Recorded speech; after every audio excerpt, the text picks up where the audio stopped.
져 있는 데다 오늘 밤부터 내일까지 강원 영동과 경북 북동부에는 순간 풍속 초속 20에서 25m의 강한 바람이 불 것으로 보여 산불 등 화재에 각별한 주의가 필요합니다. 오늘과 내일 초미세먼지 농도는 전국에서 좋음이나 보통 수준을 보이겠습니다. KBS 제1라디오 5시 뉴스를 마칩니다. 아나운서 김종현이었습니다. KBS.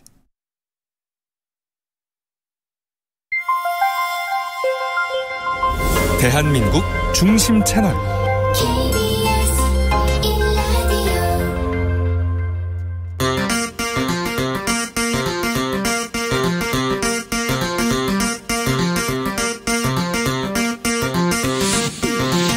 주진우 라이브.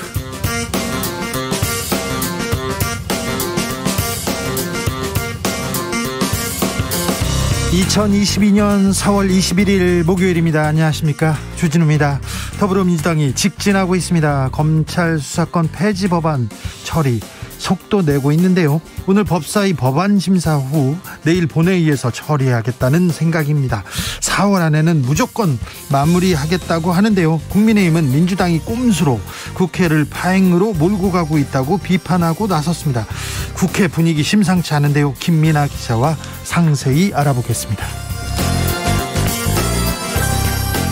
더불어민주당이 송영길, 박주민 컷오프 취소했습니다. 서울시장 국민 경선 치르기로 했습니다. 이제 민주당 서울시장 후보는 100% 국민의 뜻으로 정해집니다. 컷오프 됐다가 다시 살아난 분 또 있습니다. 강원지사 출마한 국민의힘 김진태 예비후보 황상무 단수공천. 하지만 김진태 반발. 사과하면 다시 생각한다 하니까 바로 벌떡 일어나서 즉각 사과. 한바탕 코미디 같은 일이 있었는데요. 황상무냐 김진태냐, 국민의힘 강원지사 후보는 모레 결정됩니다. 황상무 국민의힘 강원지사 예비후보 만나보겠습니다. 다음 주 월요일 한덕수 국무총리 후보자 시작으로 장관 후보자 청문회 이어집니다. 이거 매우 중요한 일인데 지금 검찰개혁 때문에 뒤에 좀 가려 있습니다. 사퇴 압박받고 있는 정호영 후보자 의혹 계속 나옵니다. 윤석열 당선인이 청문회 후 판단하겠다는 입장을 밝혔습니다. 한동훈 후보자 배우자 위장 전입 편법 증여 의혹 나오고 있어요. 원희룡 후보자 제주지사 시절에 특혜 의혹 나옵니다. 역시 사실이 아니라고 하고 있는데요. 제주도 선거 상황은 어떻게 되고 있는지 문대림 민주당 제주지사 예비후보 만나보겠습니다. 나비처럼 날아 벌처럼 쏜다. 여기는 주진우 라이브입니다. 오늘도 자중자애 겸손하고 진정성 있게 여러분과 함께 하겠습니다. 윤석열 당선인 방송인 유재석 씨 만났습니다. 방송 나간 후에 갑론을박 이어지고 있는데요. 정치인의 예능 출연, 그리고 윤 당선인의 이번 프로그램 어떻게 생각하십니까? 문재인 대통령은 그 프로그램에 출연하려고 했는데 거절한 적이 있다, 이런 내용도 좀 알려졌는데요. 이 상황 어떻게 보시는지 알려주십시오. 샵 9730, 짧은 문자 50원, 긴 문자는 100원, 콩으로 보내시면 무료입니다. 그럼 주진우 라이브 시작하겠습니다.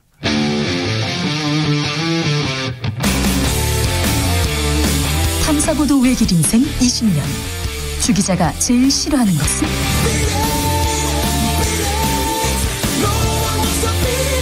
이 세상에서 비리와 부리가 사라지는 그날까지, 오늘도 흔들림 없이 주진우 라이브와 함께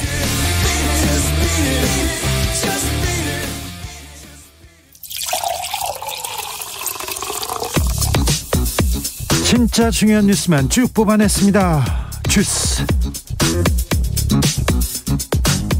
정상근 기자, 어서 오세요. 네, 안녕하십니까. 잘 오셨습니까? 네, 잘 왔습니다. 별일 없습니까? 별일 없습니다. 네. 꽃도 봤습니까? 꽃이요? 네. 꽃이요? 네. 졌습니다. 꽃은. 네네. 알겠어요. 민주당이 검찰개혁 법안 처리 속도 냅니다. 본회의 소집을 요청했습니다. 네, 민주당 박홍근 원내대표는 오늘 박병석 국회의장에게 내일 본회의 소집을 요청했습니다. 네. 오늘 국회에서 열린 정책조정회의에서 박홍근 원내대표는 이달 국회에서 반드시 검찰 정상화 법안을 처리하겠다라면서 이 법사위 안건조정위원회는 오늘 밤을 새워서라도 심도 있게 심사할 것을 촉구한다라고 밝혔습니다. 예. 또한 국민의힘은 꼬투리 잡기, 시간 끌기로 의사진행 방해에 올인했다라면서 이 국민의힘의 목리에 더 이상 시간을 허비할 수 없다라고 말했고요. 오늘 안건조정위원회 절차를 마무리한 뒤 내일 오전 법사위 전체회의에서 관련 법안을 처리한다라는 방침입니다. 국민의힘에서는 토론하자, 안 된다 이렇게 얘기합니다. 네, 권성동 국민의힘 원내대표는 이 박홍근 민주당 원내대표에게 이 관련 법률안을 놓고 공개 토론을 하자라고 제안했습니다. 당장 이번 주말에 하자라고 했고요. 이 박홍근 원내대표가 원하는 방식과 시간에 임하겠다라고 밝혔습니다. 인수위에서도 입장을 냈어요? 네, 인수위는 오늘 민주당이 추진하는 검찰 관련 법안이 국회를 통과할 경우 윤석열 당선인은 당연히 거부권을 행사할 것이다라는 입장을 발표했습니다. 네, 민영배 의원의 탈당, 거의 모든 신문에서, 거의 모든 언론에서 꼼수라는 단어를 쓰면서 지적하고 있습니다. 진보적이라는 한결의 경향도 일면에서 꼼수라고 얘기했는데 이 점 민주당이 좀 헤아려야 합니다. 그래서 국민도 그리고 야당도 설득하는 시간 가져야 됩니다. 아무튼 속도를 내고 있는데 어찌 되는지 좀 지켜보겠습니다. 검찰에서는 또 어떤 일이 있습니까? 박범계 장관 오늘 고검장 회의를 소집했어요? 네, 박범계 법무부 장관은 오늘 오후 3시부터 전국 고검장 회의를 진행하고 있습니다. 오늘 오전 출근길에 취재진과 만나서 이 대통령께서도 김호수 검찰총장을 만나 확인하셨듯 이 수사의 본질인 공정성 확보 방안에 관해 이야기할 것이다라고 말했고요. 이 검사들의 생각도 직접 경청할 것이라고 말했습니다. 이 박범계 장관은 평검사들과 부장검사들이 전체 회의를 통해서 그간의 검찰 수사 문제점을 반성한 대목에 대해서는 긍정적으로 평가하기도 했습니다. 그렇게 반성하는 대목이 있었습니까? 네, 일부 있었습니다. 네, 성찰 자성이 먼저입니다. 대안을 내놓기도 해야 되는데 계속 집단 행동만 하고 있어서 걱정이 됩니다. 부장검사들은 또 회의를 한다면서요? 네, 어제 회의를 했습니다. 그리고 민주당의 검찰 관련 법안 입법 추진 과정을 성토했는데요. 이들은 172석의 다수당이 법안 발의 후 2, 3주 만에 국회 통과를 추진하고 있다라면서 이 다수의 일방적 입법 시도를 저지하기 위해 마련된 국회의 안건조정 제도도 비정상적인 방법으로 형해화하고 있다라고 비판했습니다. 또한 형사사법 체계의 붕괴를 막기 위해 총장과 고위 간부들이 다시 한번 책임 있는 자세를 보여달라라고 요청했는데요. 네. 사실상 사퇴를 요구한 것으로 해석되고 있습니다. 검사들이 법과 양심에 맞춰서 검찰 일을 잘했으면 이렇게 지금 이 엄중한 시기에 이 얘기가 나왔을까 하는 생각도 해봅니다. 아무튼 검사들이 집단행동 계속 나서는데 이거 공무원법 위반이라는 얘기 있습니다. 만약에 경찰이, 만약에 교사가, 만약에 국정원 직원들이 얘기했다면 검사들이 아마 수사했을 거려, 그런 지적도 있다는 거. 검사님들한테 좀 얘기해봅니다. 대안 내놓는 거 좋습니다. 반대하는 것도 좋은데요. 성찰과 자성이 먼저입니다. 자, 민주당에서는 서울시장 선거 경선 치르기로 했어요? 네, 더불어민주당은 오늘 송영길 전 대표와 박주민 의원의 서울시장 선거 공천 배제를 취소하고 100% 국민 경선을 치르기로 했습니다. 어제는 컷오프, 이제 국민 경선.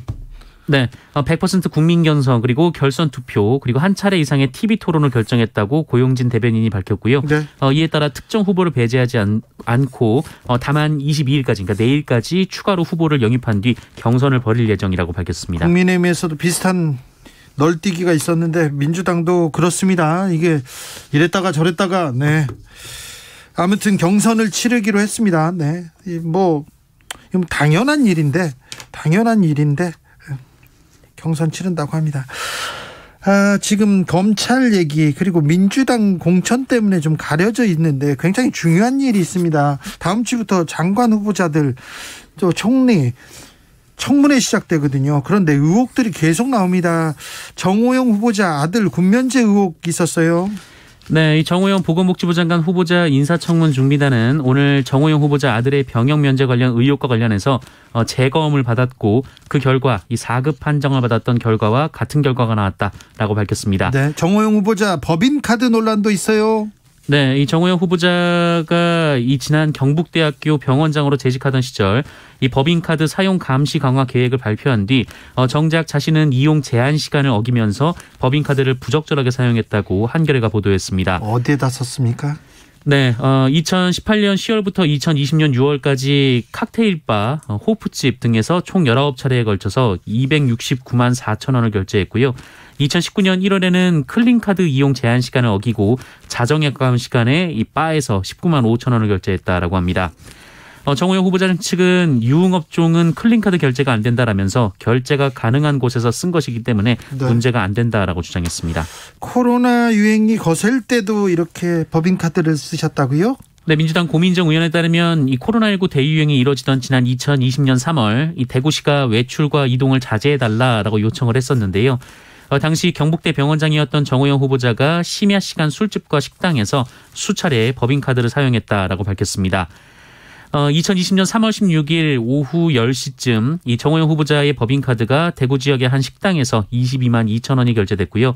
3일 뒤에는 다른 식당에서 역시 밤 10시쯤 49만 원, 그리고 이에 앞선 3월 10일에는 밤 11시 반쯤 술집에서 10만 원이 결제됐다라고 합니다. 네. 정호영 후보자 측은 이 코로나 현장에서 밤늦게까지 식사를 거른 채 고생한 병원 직원들을 격려하기 위한 식사였다라고 해명했습니다. 직원들을 위해서 식사한 것이다 이렇게 얘기했습니다. 정호영 후보자 아들 재검증 담당한 의사는 의학적으로 그 추간판 탈출 맞다, 이 그 병역 맞다 이렇게 얘기했다고 합니다.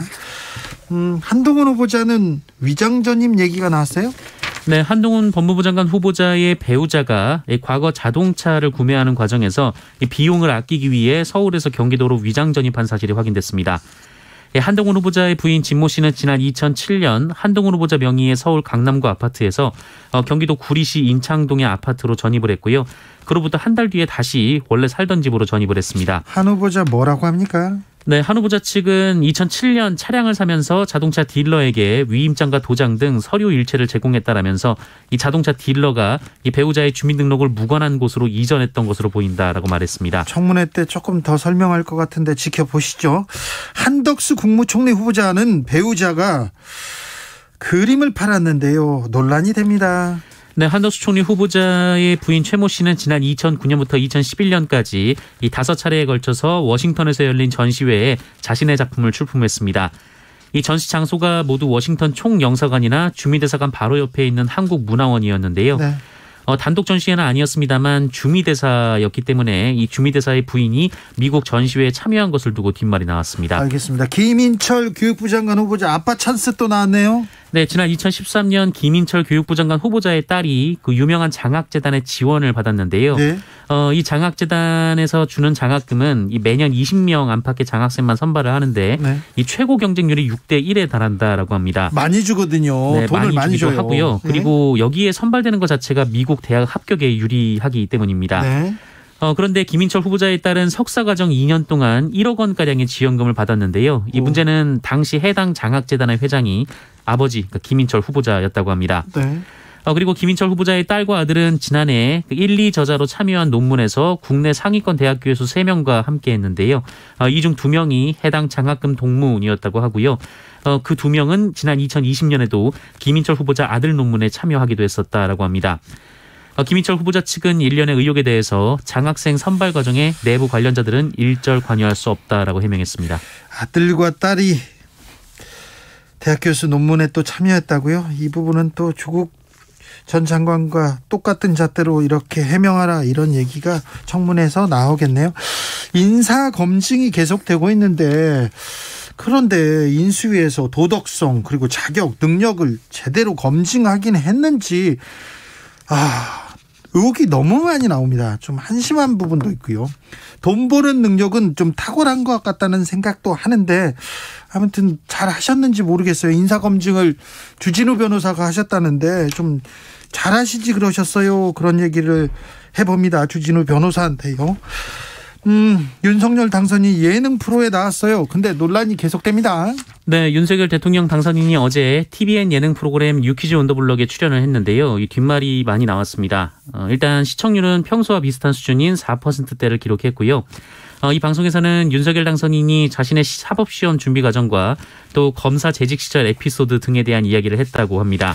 온라인에서는 좀 뜨겁습니다. 그런데 이 예능 프로에서 문재인 대통령 출연은 거부했다고 합니다. 그래서 또 큰 논란이 됐죠? 네, 과거 청와대에서 유퀴즈 측의 출연 의사를 타진했는데 네. 유퀴즈 측에서 거부했다라는 주장이 나왔습니다. 미디어오늘에 따르면 청와대 관계자는 이 제작진과 접촉해서 문재인 대통령 출연을 타진했지만 제작진이 정치인 출연은 프로그램 컨셉트와 맞지 않다라고 거부했다고 합니다. 그러나 이에 대해 CJ ENN 측은 청와대에서 출연을 요청해 온 적이 없다라면서 법적 대응도 고려 중이라고 거세게 반발했는데요. 법적 대응이요? 네, 그러자 탁현민 비서관이 다시 지난해 4월과 그 이전에도 청와대에서 대통령과 청와대 이발사 그리고 구두수선사 조경 담당자들의 프로그램 출연을 문의한 바 있다라면서 네. 당시 제작진은 숙고 끝에 거절 의사를 밝혔고 제작진의 의지이기에 받아들였다라고 반박한 바 있습니다. 네. 주진우 라이브에서도 저희 문재인 대통령 인터뷰하겠다고 인터뷰를 추진했었는데 그 당시에 걸려온 얘기가 유재석 씨하고 하고 싶다. 네. 유재석 씨하고 하고 싶다는 얘기를 그 당시에 저도 들었습니다. 3781님께서 예능으로 국민 관심 모으기보다는 인선을 잘했으면 합니다. 그렇죠. 실력 있는 능력 있는 사람들을 보여주면서 비전을 줘야지요. 국민들한테. 2584님 윤 당선인도 직진 민주당도 직진 누가 뭐라고 할 것도 없어요. 네. 그렇죠. 대통령 직무실 이전에 대해서 좀 협의가 있었으면 그리고 또 토론이 있었으면 좋겠다. 왜? 집무실을 이전하고 국민한테 간다는 그 생각에 대해서 반대하는 사람은 그렇게 많지 않을 거예요. 그런데 왜 그렇게 서두르느냐? 왜 하루도 청와대에서 못 있겠느냐? 이런 지적이 있었지 않습니까? 민주당도 이 점 국민들이 왜 지금인가 왜 지금 검찰개혁이 필요한가 이 부분에 대해서는 좀 설명이 필요합니다. 2138님 저는 예능 프로를 통해서 사회의 다양한 분야의 사람들이 나와서 대중들과 공감할 수 있는 기회가 되면 윤 당선인 출연 자체는 좋다고 봅니다. 정치인으로 사람들의 호기심을 채울 수 있고요. 서로 좋다고 보거든요. 근데 문제는 그 룰이 모든 사람에게 기회가 있어야 하는데 정치인을 배제한 기존의 룰을 깨고 예고도 없이 방송이 된 게 문제인 거라고 봅니다. 이렇게 지적해 주셨습니다. 네. 다음 뉴스로 가겠습니다. 대장동 관련된 핵심 인물 유동규 씨가 극단적인 선택을 시도했다고요. 네, 대장동 개발 특혜 의혹으로 구속 수감 중인 유동규 전 성남도시개발공사 본부장이 어제 오전 의식이 없는 상태로 발견돼 응급실에서 진료를 받았다라고 합니다. 이를 두고 유동규 씨 측 변호인은 유동규 씨가 수면제를 먹고 극단적인 선택을 시도했다라고 주장했는데요. 가지고 있던 수면제 50알을 먹고 목숨을 끊으려 했으나 응급실로 후송돼서 별다른 치료 없이 오후에 복귀했다라고 말했습니다. 건강은 어떻답니까? 네, 건강에는 이상은 없는 상태라고 하는데요. 하지만 법무부는 이 극단적 선택 여부는 확인된 바 없다라는 입장입니다. 어제 아침 기상 시간에 유동규 씨가 일어나지 않아서 병원으로 이송했고 진료 결과 별다른 이상 소견은 없었다라고 밝혔습니다. 네, 큰일은 없었다고 합니다. 기시다 후미오 일본 총리가 야스쿠니에 공물을 보냈습니다. 공물을. 네, 기시다 후미오 일본 총리가 오늘 야스쿠니 신사 춘계 제사에 맞춰서 공물을 보냈습니다. 내각 총리 대신 기시다 후미오라는 이름을 적었고요. 기시다 총리는 취임 직후인 지난해 10월에도 역시 공물을 보낸 바 있습니다. 자, 1세대 인권 변호사였죠. 한승원 변호사가 돌아가셨네요. 네. 한승원 변호사가 돌아가셨어요. 네, 1세대 인권 변호사로 활동하며 군사정권 시절 양심수와 시국 사범들을 변호했던 한승원 변호사가 향년 88세로 별세했습니다. 이 법무부 검찰국 검사, 이 서울지검 검사 등을 역임한 후 1965년 검찰을 떠났고요. 인권 변호사로 활동을 했습니다. 네. 특히 시국 사건을 많이 맡았는데요. 그 양심수를 변호하다가 옥고를 치르기도 했었습니다. 변호했던 대표적인 사례로는 박정희 정권 시절의 동백림 사건, 통일혁명당 사건, 이 김지아 시인의 오적필화 사건, 이 민청환경 사건, 인혁당 재건이 사건 등이 있습니다. 문익환 목사 방북 사건도 했고 굵직굵직한 현대사의 한승원 변호사가 옆에 서 계셨죠. 민변을 창립할 때 주요 멤버기도 했고요. 네, 훌륭한 변호사였고 훌륭한 인격자였는데 하늘나라로 가셨습니다. 네. 주스 정상근 기자와 함께했습니다. 감사합니다. 고맙습니다. 교통정보센터 다녀올까요, 유하영 씨?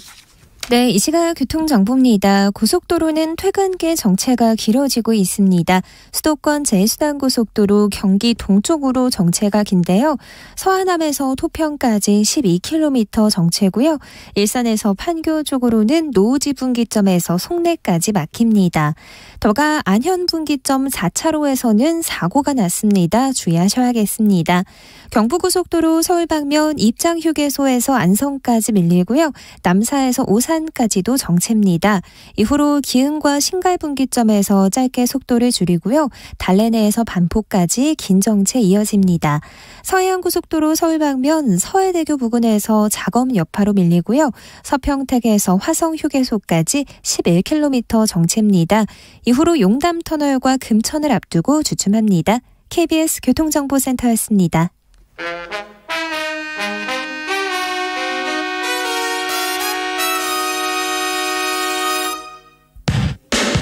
주진우 라이브 돌발 퀴즈. 오늘의 돌발 퀴즈는 객관식으로 준비했습니다. 문제를 잘 듣고 보기와 정답을 정확히 적어 보내주세요. 이것 핵심 협약 3개가 어제부터 국내에서 효력을 발휘하기 시작했습니다. 이 중 가장 영향력이 큰 사안은 87호 결사의 자유인데요. 여기에는 파업할 권리도 포함됩니다. 국제노동기구인 이곳은 정당한 파업의 범위를 넓게 보기 때문에 앞으로 합법 파업의 범위가 넓어질 수도 있는데요. 노동조건 개선 및 지위 향상을 위해 설치된 곳. 국제노동기구의 영어 약자는 무엇일까요? 보기 드릴게요. 1번 ILO, 2번 WHO. 다시 들려드릴게요. 1번 ILO, 2번 WHO. 샵 9730 짧은 문자 50원, 긴 문자는 100원입니다. 지금부터 정답 보내주시는 분들 중 추첨을 통해 햄버거 쿠폰 드리겠습니다. 주진우 라이브 돌발 퀴즈 내일 또 만나요.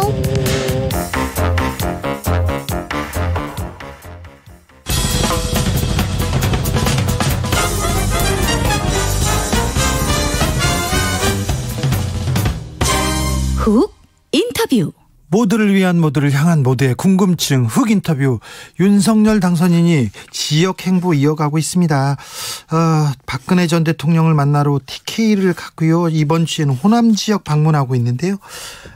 풀 수 있는 규제는 다 풀겠다 이렇게 호남에 가서 얘기했는데 호남 발전에 대해서는 어떤 얘기 나눴는지 들어보겠습니다. 천하람 국민의힘 당협위원장, 안녕하세요. 예, 순천의 천하람입니다. 네. 오늘 당선인이랑 어디 가셨습니까? 예, 저 순천 근처에 그 광양에 있거든요. 네. 거기서 이제 불고기 맛있게 하는 집이 있어가지고 네. 거기서 오찬 같이 하고 왔습니다. 불고기 먹었습니까? 네, 뭐 떡갈비랑 뭐 네. 육회, 갈비탕 뭐 많이 먹었습니다. 네, 맛있었겠네요. 소맥도 네. 했습니까 혹시? 아니요, 오늘 오찬이어가지고 네. 그냥 뭐 주류는 전혀 안 했습니다. 안 먹었습니까? 네네. 네. 낮에는 안 먹지요? 약간 아쉽더라고요. 아쉽습니까? 자, 호남에 가서 윤 당선인 어떤 얘기 하던가요? 네, 우선은 저희도 이제 많이 얘기했던 게 네. 이번 내각에서 너무 이제 전남이나 광주 출신이 좀 없었던 거 아니냐. 그렇죠. 예, 그래서 좀 아쉽다. 왜냐하면 저희 지역에서도 기대가 크기 때문에 네. 그걸 여쭤봤더니 당선인께서도 굉장히 이제 꽤 많은 전남 광주 출신 분들에게 트라이를 하셨다고 해요. 네. 모시려고 노력했는데 뭐 청문회 앞 뭐 어떤 그런 걱정이라든지 뭐 여러 가지 이유로 고사하신 분들이 많아가지고 네, 이번에는 못 모셨는데 네. 뭐 아직 임명할 자리들이 많이 있고 또 네. 훌륭한 분들 많이 있으니까 또 차제에 전남 광주 출신 분들도 많이 모시겠다 그런 얘기 하시고 뭐 그랬습니다. 그래요? 호남 홀대론에 대해서 그러니까 별 얘기가 없었네요. 네, 오히려 호남 홀대론 본인은 전혀 그럴 생각이 없고, 네. 뭐 광주에 가서도 뭐 광주를 실리콘밸리로 만들겠다라고 하셨던 것처럼, 전남에 와서도 전남 수건 사업들 잘 챙기겠다고 하셨고, 네. 또 사석이니까 말씀을 좀 편하게 하셨는데, 네. 뭐 예를 들면, 뭐 이게 민주당에서 도대체 왜 이렇게 신경을 안 썼는지 모르겠다. 뭐 어제 대불산당 같은 데 갔는데도 예산 한 120억이면 할 수 있는 뭐 이렇게 전신주 지중화 사업 이런 것도 안 하고 도대체 뭐 했나 하는 말씀도 하시고 뭐 또 그 정치적으로 의미 있는 얘기로는 그런 얘기 하셨어요. 아무래도 저희 국민의힘 입장에서는 전남 쪽에서 별로 표가 많이 안 나오지 않습니까? 네. 그러다 보니까 본인이 전남 뭐 호남 전체적으로 좀 챙기려고 해도 네. 표를 많이 주는 지역에서 오히려 역차별하는 거 아니냐 이런 얘기들이 나온다. 그러니까 이번 지방선거에서도 본인이 호남을 더 확실하게 잘 챙길 수 있도록 호남에서도 좀 표가 많이 나와주면 좋겠다. 네. 뭐 물론 표가 적게 나온다고 해서 안 챙기겠다는 건 아니지만 네. 본인이 보더라도 그 몰표가 나오는 뭐 TK나 광주가 오히려 발전이 좀 더딘 것 같으니까 네. 모든 지역 모두 좀 전략적 투표를 해주셨으면 좋겠다 이런 얘기도 하고 그랬습니다. 알겠습니다. 불고기 먹어서 너무 호의적으로 얘기하는 거 아닙니까? 아니 뭐 저희가 배출한 대통령이니까요. 뭐 좀 네. 잘 해드려야죠. 또 저희 지역 오셨으니까. 알겠습니다. 네. 호남 발전 계획도 잘 세우고 있습니까? 그러면? 네, 특히 뭐 얘기를 많이 하셨던 게 이제 호남 뭐 전체적으로도 얘기했고 전남 같은 경우는 저희가 전남에 의과대학이 하나도 없거든요. 예. 거의 아마 유일한 광역단체일 겁니다. 그래서 그런 거 관련해서 순천대 의과대학 얘기를 한 뭐 대여섯 번 이상 언급도 하셨고. 네. 뭐 전남의 의료 환경 개선 이런 거에 대해서도 굉장히 자세한 보관을 말씀하셨는데 뭐 네. 제가 시간 관계상 다 얘기를 할 수는 없고요. 네. 네, 전체적으로 뭐 전남과 강주에서 청년들이 일자리를 잘 못 잡으니까 지역을 떠나는 거에 대해서 되게 안타까워하시고 예. 지역의 수건 사업들에 대해서 최대한 잘 챙기겠다 뭐 그런 얘기들이었습니다. 오늘 밥 먹으면서 좀 편한 얘기를 좀 하셨다고 했는데 호남 발전 말고는 다른 얘기 안 했습니까? 유퀴즈 얘기 나왔습니까? 유퀴즈 얘기는 잘 안 했고요. 네. 정호영 보건복지부 장관 후보자에 대해서 네. 저희 참석자들도 이게 조금 지방선거 같은데 마이너스가 되지 않겠느냐. 그랬더니 뭐라고 합니까? 걱정하는 얘기가 있었고, 근데 이제 후보자께서는 이게 뭐 법적으로뿐만 아니고 네. 도덕적으로도 지금 어떤 그 흠결이 있다라는 결정적인 팩트가 드러난 거는 지금까지는 없는 것 같다. 네. 의혹만 무성한 상황이고 본인이 지금 적극적으로 해명하고 있으니까. 네. 조금 지켜보자. 그리고 인사청문회를 통해서도 해명이 될 거고 네. 본인이 봤을 때는 이게 뭐 그렇게까지 뭐 조국과 비교될 정도의 일은 아닌 것 같다라는 취지로 많이 말씀하셨습니다. 아, 그래요? 조국 네, 전 장관 때는 천하람 위원장도 변호사니까 잘 알지만 의혹만으로 수사가 시작됐잖아요.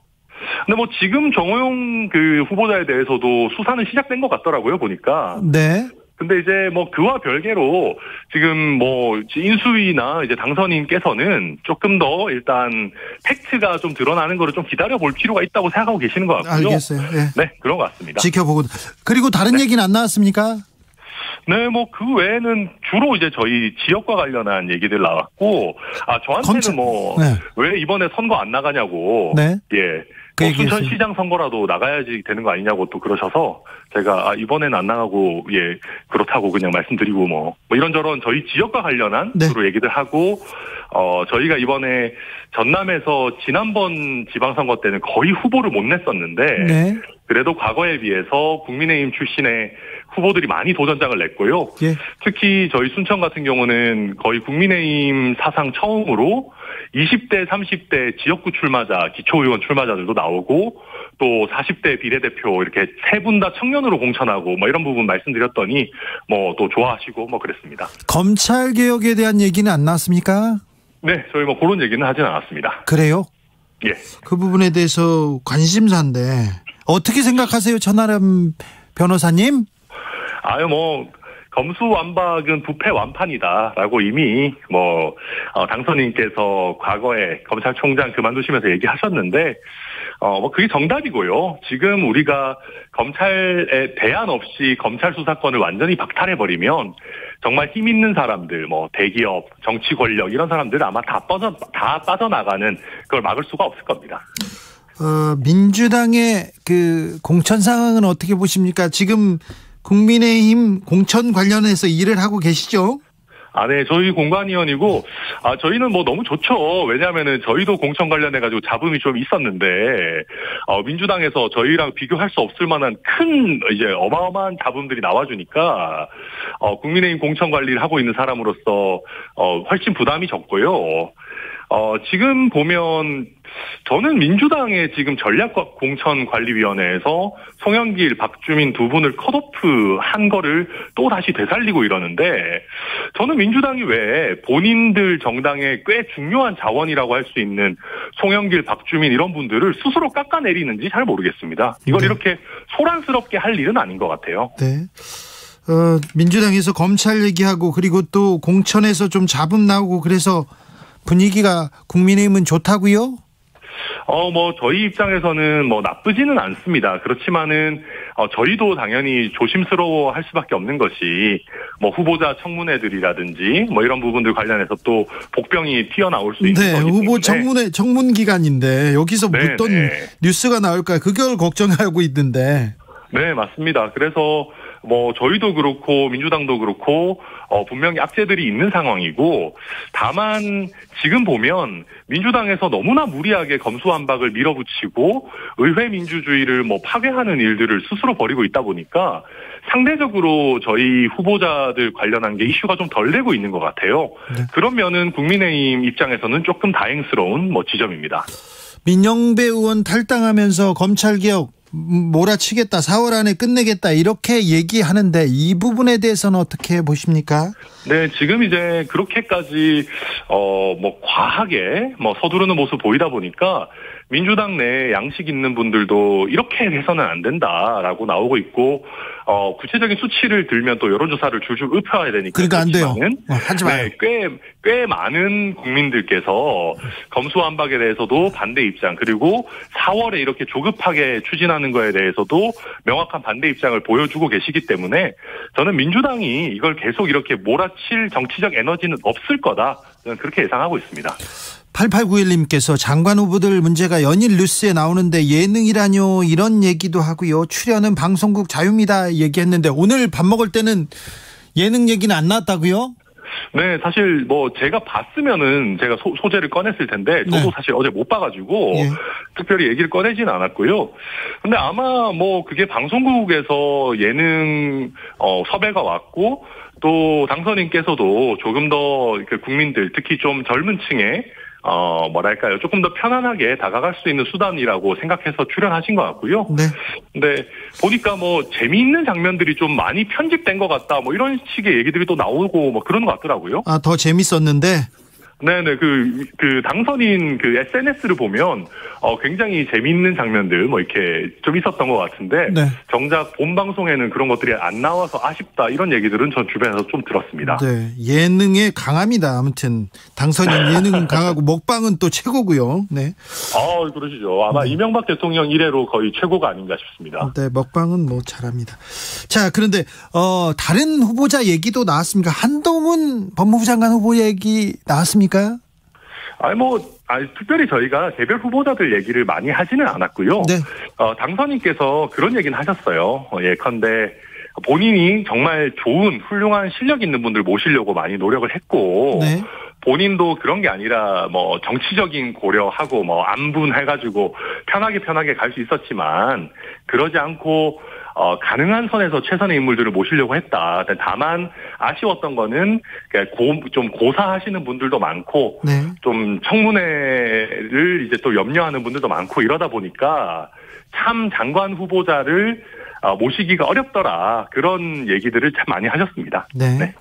김진만님께서 전남 해상풍력단지는 왜 재검토합니까? 풍력발전 일자리 만들고 그러는데 전남이 원하는 건데요. 이 부분에 대한 얘기도 있었습니까? 혹시 고민이 있었습니까? 그 부분을 저희가 구체적으로 나누지는 않았고요. 예. 이거는 그냥 제 사견인데 네.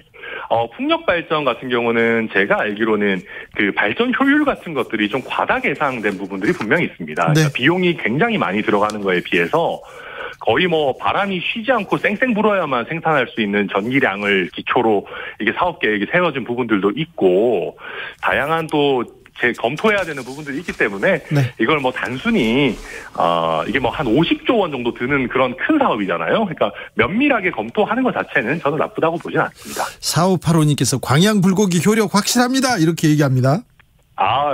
네. 맛있게 잘 먹고 왔습니다. 네. 위원장님 하나만 물어볼게요. 네. 이건 좀 까칠합니다. 네. 국민의힘 윤리위에서 이준석 대표 성상납 의혹 검토하기로 했는데 요거는 어떻게 됩니까? 뭡니까?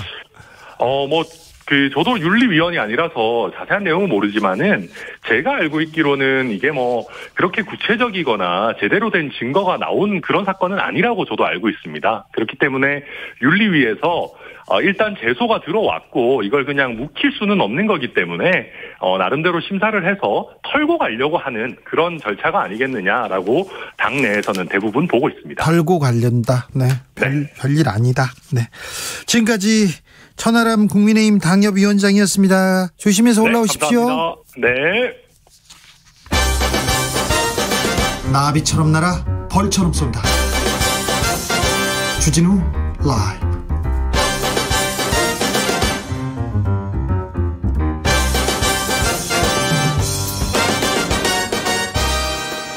주진우 라이브에서 지방선거 출사표 던진 예비후보들 계속 만나고 있습니다. 오늘은 제주도로 가봅니다.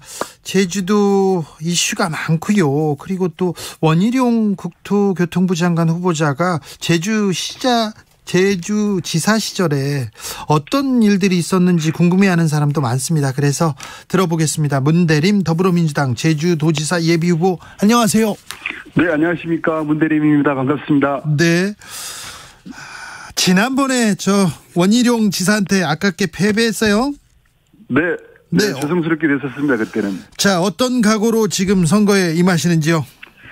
네, 선거는 반드시 당선되겠다는 신념 하나로 임하고 있습니다. 네. 아까 말씀 주셨듯이 4년 전 사실 제가 준비가 좀 부족했었거든요. 지난 4년 일을 할 기회를 얻기 위해서 절치부심 준비를 했습니다. 네. 부족했던 부분 많이 채웠고요. 제주 현안을 속살 깊게 들여다보면서 대안을 찾고, 제주의 미래에 대한 고민, 지금까지 많이 했었습니다. 네. 문대리 완전히 달라졌습니다. 더 단단해졌고, 더 당당해졌다. 이런 말씀을 드리고 싶고, 도민들의 선택을 받기 위해서 도민들 곁에서 민생경제 회복에 크게 힘쓰고 있다는 말씀을 드리고 싶습니다. 자, 지금 곧 경선하죠? 네네네. 지금 경선 경쟁자가 오영훈 의원입니다. 막강한 후보를 만났는데. 네. 네, 이길 자신은 있습니까? 네, 자신이 있습니다. 네. 알겠어요. 네. 오영훈 의원, 사실 저랑은 오래된 인연이고요. 네. 대학 시절 같이 이제, 민주화 운동도 했었고, 제주도는 4.3 아닙니까? 네. 4.3 진상규명 운동도 같이 했었고요. 그리고 도의회 8대 도의회 때 같이 입성을 했었고, 네. 9대 도의회 때는 이제 제가 의장으로서 오영훈 의원이 운영위원장으로서 함께 의회를 이끌기로 했었습니다. 나이는 저보다 3살 어리고요. 예. 그럼에도 불구하고 이제 존경할 만한 점이 많은 이제. 오영훈 의원이 나이가 어려요? 네, 그렇습니다. 예. 그래요? 네. 그래서, 제가 3년 선배입니다. 그럼에도 불구하고, 존경할 만한 분이시고요. 특히 이제 뚝심, 추진력, 인정할 만하다, 이렇게 생각을 하고 있습니다. 인정하는데 문대림이 낫습니까? 네, 그렇죠. 네. 알겠습니다. 네. 자, 제주도는 18년간 민주당이 도지사를 배출하지 못했어요. 쉽지 않은 곳이에요. 네네네. 이번에는 자신 있습니까? 네, 자신 있습니다. 사실 저는, 민주당 후보와도 그렇고, 국민의힘 후보와도 그렇고, 다른 후보들이 갖지 못한 경험과 경륜 그리고 문제 해결 능력을 갖고 있습니다. 제가 실은 제주도 토종이거든요. 토종이고 아까 말씀드렸듯이 도의회 의원을 했고 그리고 도의회 의장을 했습니다. 이때 도의회 의장은 전국 최연소였거든요. 예. 그리고 2012년 대선 때는 시민캠프 조직지원 부단장을 했었습니다. 그리고 이제 2017년 대선 때는 문재인의 친구들 전국 대표를 했었고요. 네. 그리고 중앙선대위 조직관리실장을 하면서 조직관리에 대한 여러 가지 능력들을 키워왔다는 말씀을 드리겠고, 그리고 문재인 대통령을 모시면서 청와대 제도개선 비서관을 했었습니다. 네. 그리고 제주도에 돌아와서 제주도를 위한 유일한 국가공기업인 JDC, 제주국제자유도시개발센터 이사장을 역임하면서 네. 제주 지역 현안 곳곳을 살펴봤고, 네. 실제로 제주의 현안이 국제적 현안이었던 것들이 꽤 있었거든요. 예. 그것들을 하나하나 풀어내면서 어쨌든 위기 극복 능력, 해결사적 본능을 키워왔다 이런 말씀을 드리고 싶습니다. 알겠습니다. 문재인의 비서관으로 열심히 일하고 있다가 제도 개혁을 위해서 힘쓰고 있다가 제주도로 갔습니다. 제주도로 가서 원희룡한테 쳤습니다. 원희룡 전 제주도지사 도정 어땠어요? 여러 가지 그 사업들이 있었는데 사업들마다의 갈등이 있었고요. 그 갈등 현장에 도지사는 없었죠. 그래서 제주도의 공동체 위기만은 남겨놓고 제주도를 떠나버린 그런 이제 지사였다 이렇게 말씀을 드리고 싶습니다. 후보님, 네. 국토교통부 장관에 이렇게 지명됐는데 네. 제주에서 펼친 원희룡표 부동산 정책은 어땠습니까? 문제가 많았습니다. 사실 오등봉 공원 민간 특례 사업이라고 들어보셨을 것입니다. 네, 지금 나오기 시작합니다. 뉴스에서. 네, 제주 시내 도시숲인 오등봉 공원에 대규모 아파트 단지가 들어서는 사업이거든요. 예. 이게 1,500세대 정도 들어서는 사업인데 시작부터 환경영향평가심이라든가 행정 절차의 졸속 이런 주장을 끊임없이 했었고요. 그리고 도의회에서도 상당 정도의 문제 제기를 했었는데 밀어붙이기식으로 이루어졌었고 각종 이제 의혹이 남아있는 그래서 앞으로 이런 의혹들이 밝혀지면서 당시 원희룡 도정에 심각한 문제들이 노정될 수 있다. 이런 얘기를 하시는 분들이 꽤 있습니다. 네. 네, 그리고 기본적으로 원희룡 도정에서 건축 허가를 너무 많이 내줬어요. 타운하우스 중심에 건축 허가를 너무 많이 내주면서 난개발이 본격화된 부동산 정책을 원희룡 지사께서 펼치다가 가셨다. 이런 평가도 드리고 싶습니다. 네. 그리고 언론에서 지금 문제 제기되는 게 원지사 원희룡 후보자의 모친이 땅을 제주 호텔에 이게 롯데 호텔에다가 이렇게 한꺼번에 매각했는데 여기도 좀 돈을 많이 벌었다 이런 의혹도 나옵니다. 네, 그때 재산 신고 과정 저도 사실 최근에 접한 얘기입니다. 잭달동이라는 마을이 있는데 여기에 대기업 대규모 리조트 계획이 세워졌다가 결국 무산이 됐고요. 그때 해당 사업 부지가 제주도 도유지나 국공유지여서 헐값 매각 우려가 제기되고 했었고요. 네. 또 나중에는 결국 대기업이 사업 부지가 없어서 결국 무산됐었는데 그때 사업 예상 부지에 몇 개 없는 사유지가 있었는데 그 사유지 가운데 원지사의 이제 모친 소유의 땅이 있었고 공교롭게도 그 땅을 대기업에 매입한 뒤 사업은 무산이 된 거죠.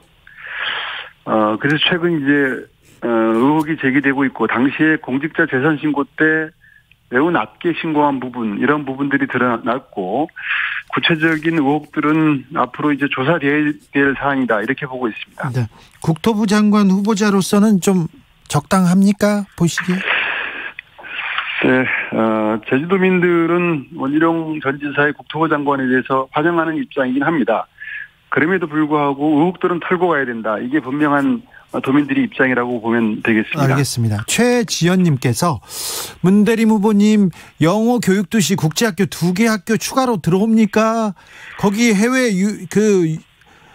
유학으로 전세값 30% 이상 치솟고 전세 없어 대란이에요 얘기하는데요. 네, 저희가 이미 4개 학교를 2개 학교를 추가 유치하기 위해서 이미 여러 절차들이 진행됐고요. 네.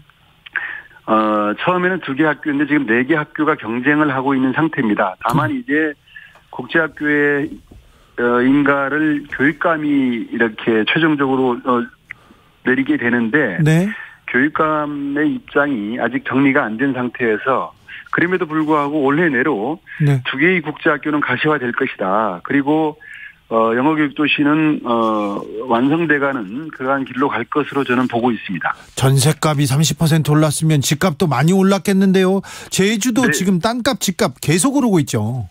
네, 그런 현상이 나타나고 있습니다. 왜 이렇게 가파르게 오릅니까? 최근 이제 코로나 이후에 제주를 찾는 분들이 많아졌고요. 특히 지금 얘기하고 있는 영어교육도시 주변은 해외 유학 수요가 이제 빠져나가지 못하니까 제주 영업이익 도시로 몰리는 현상이 뚜렷해지고 있습니다. 네. 그러면서 인근 집가가 올라가고 또 전세가가 올라가는 현상이 가파르게 이제 발생하고 있고요. 저희 도정에서도 그리고 JDC에서도 좀 부담스럽게 바라보고 있는 측면이 있습니다. 그럼 문 대리는 이 제주의 그 가파른 부동산 값 어떻게 잡을 겁니까? 부동산 정책은 대안은 있습니까? 사실 그 거래세를 좀 낮추는, 보유세를 높이고 거래세를 낮춘다는 이런 생각을 갖고 있고요. 특히 영업이익 도시인 경우에는 특별합니다. 이 일대에 지금 도시계획 시설이 2만을 염두에 둔 시설인데 말입니다. 지금 예정대로 가게 되면 한 3만 정도 이를 것 같습니다. 원래 보딩스쿨 개념으로 한 학생들이 60% 정도가 기숙사 생활을 할 줄 알았는데 네. 그 예상이 빗나갔던 것입니다. 기숙사 생활을 하지 않고 부모들이 같이 내려와서 그렇죠. 인근에 같이 생활해버리는. 예. 그러면서 주택 수요, 전세 수요가 많아지게 되고 공급이 못 따라가다 보니까 이제 전세 가격이 올라가는 과정에 있는데요. 이런 부분들에 대해서는 별도의 주택 정책이 좀 필요하다고 그렇게 보고 있습니다. 영업이익 도시는 상당히 성공적이라는 평가를 받고 있음에도 불구하고 예. 그런 이제 고가 전세가의 문제 때문에 좀 부담스러운 측면이 있어서 별도의 주택 정책을 고민해야 될 시점이다. 이렇게 생각을 하고 있습니다. 알겠습니다. 돌발 질문인데 뭐 준비가 잘 돼 있네요. 9909님께서 제주도는 인구수는 적지만 한국의 묘한 상징성, 보물 같은 이미지를 갖고 있습니다.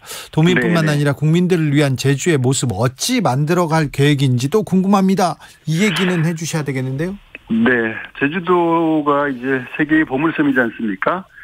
그래서 제주의 앞으로의 비전은 제주가 갖고 있는 그 전 국민들이 인정하는 제주의 가치는 생태환경적 가치라고 보고 있습니다. 네. 그 제주의 생태환경적 가치, 그리고 저희 제주도는 4.3이라는 역사적 사건이 있었지 않습니까? 예. 그것을 모범적으로 극복해왔던 극복의 모범성이 있거든요.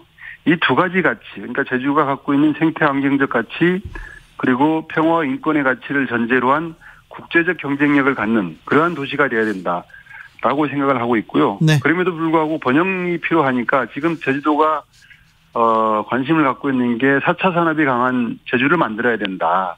그렇게 해서 에너지, 미래교통, 그리고 환경과 관련된 산업들을 키워내기 위해서 여러 가지 노력들을 하고 있고 관련 인재들을 키워내기 위해서 대학원 중심의 대학 유치라든가 각종 정책들을 저도 준비를 하고 있고 지금 도정도 추진하고 있고 네. 그런 상태에 있다는 말씀을 드리겠습니다. 알겠습니다. 제주도 아름답게 갖고 나가도록 하겠습니다. 네, 알겠어요. 정책 공약만 물어보면 말이 길어지니까요. 네, 네. 알겠어요. 잘 알겠어요. 네. 네. 그 제주도 제2공항은 어떻게 됩니까? 제2공항은 사실 윤석열 후보께서 속도감 있는 추진을 얘기하고 당선됐고요. 네. 또 아시다시피 원희룡 도지사도 강력한 추진론자였습니다. 네. 지금 국토부가 전략환경영향평가서를 제출한 상태고 환경부가 그에 대한 반려 4가지 이유로 반려한 상태인데 말입니다. 네. 이에 대해서 국토부가 그 반려 사유가 극복 가능하다라고 해서 보완 용역을 실시하고 있습니다. 예. 이 보완 용역이 나오고 그 용역에 대한 환경부 입장이 어떻게 정리되느냐가 제2공항 추진 여부가 결정되는 그러한 이제 분기점이 될 것이다 이렇게 보고 있습니다. 네. 저 후보님. 네. 원희룡 지사 도지사 시절에 좀 잘한 점이 있습니까? 잘한 점도 얘기해 주세요. 잘한 점. 왜 이렇게 한숨을 쉬세요? 잘한 점, 예. 칭찬하는. 네. 사실 서울을 바라봐가지고요. 예. 중앙정치만 바라보다 보니까, 처음에는 이제 통합정치를 원희룡 1기 때는. 네. 통합정치를 하기 위한 몇 가지 시도들이 있었고, 긍정적인 평가들을 받았지만, 그게 한 2년 정도, 원지사가 7년 좀 넘게 있었거든요. 네. 그 2년 정도는 통합정치를 얘기하면서, 그런 대로 이제 인정할 만한 부분이 있었지만, 나머지 한 5년 정도는 갈등만 양산시키고, 제주도를 떠나버린 그런 도지사다. 막판에 네, 막판에 5년 동안은 서울만 바라봤거든요. 네, 막판에 도지사 이렇게 휴가 내고 서울에 와서 또 대선을 향한 행보도 했고요. 또 성형도 좀 하시고 막 그랬잖아요. 그때 제주도민들은 어떤 얘기했습니까? 그래도 우리 지역 큰 인물 키우자 이런 얘기도 있었을 것 같은데요. 글쎄 그때 출장 일수가 서울에서 주로 생활을 했던 것이죠. 그 제주도의 이익을 대변하기 위해서 서울 생활을 했다라고 하지만 실질적으로 예산이 증가하거나 국책 사업을 따오거나 이런 것들은 전무하다고 볼 수 있고요. 예. 다만 이제 얼굴이 좀 변하고 그런 일들이 있었죠. 네. 그래서 이게 서울 사무소의 역할에 대한 여러 가지 비판들이 있었고요. 예. 또 지나칠 정도로 도지사직을 개인의 정치적인 계획을 위해서 활용을 했다 이런 비판에서 자유로울 수 없을 것입니다. 네. 그래서 저는 저 문대림은 오직 제주, 오직 도민만을 생각하면서 알겠어요. 이번 도지사 선거에 임하고 있습니다. 네, 잘 알겠어요. 저 제주 경선은 어떻게 됩니까? 24일부터 실시가 되고요. 27일 마무리될 것으로 보고 있습니다. 50% 당원, 50% 국민 이렇게 합니까? 예, 50% 권리당원, 50% 일반 국민이고요. 예. 예, 차분하게 준비하고 있습니다. 네. 서울은 100% 국민 경선한다는데 네, 제주는 그렇군요. 김정숙 님께서 제주도는 관광지라 그런지 물가가 확실히 비싸요. 예전부터 그랬는데요. 음식값도 엄청 비싸요. 최근에 너무 비싸요. 요새 너무 많이 올랐어요. 그런 지적합니다. 예. 그런 측면이 있습니다. 사실 물류비의 문제가 약 15% 정도를 얘기를 하거든요. 근데 이제 그 이상의 가격이 형성되고 있다라는 비판들이 있고요. 만약에 도지사가 되면요, 코로나 시대 전에 제주도 너무 비싸, 제주도 안 가 그런 또 국민들의 생각이 있었다는 것도 좀 잘 헤아려 주십시오. 네네, 반드시 헤아릴 것이고요. 예. 국민들이 편하게 찾을 수 있는, 그리고 제주도가 힐링이터가 될 수 있도록 만들어 나가겠다는 약속을 드리겠습니다. 네, 제주도는 우리 국민의 국민 휴양지인데 좀 더 국민들한테 사랑받았으면 좋겠습니다. 네네, 꼭 그렇게 만들도록 하겠습니다. 알겠습니다. 자, 말씀 잘 들었습니다. 문대림 더불어민주당 제주지사 예비후보였습니다. 감사합니다. 네, 고맙습니다. 네, 감사합니다. 0835님께서 원희룡 지사 자랑 좀 더 많으신 걸로 알고 있는데 네.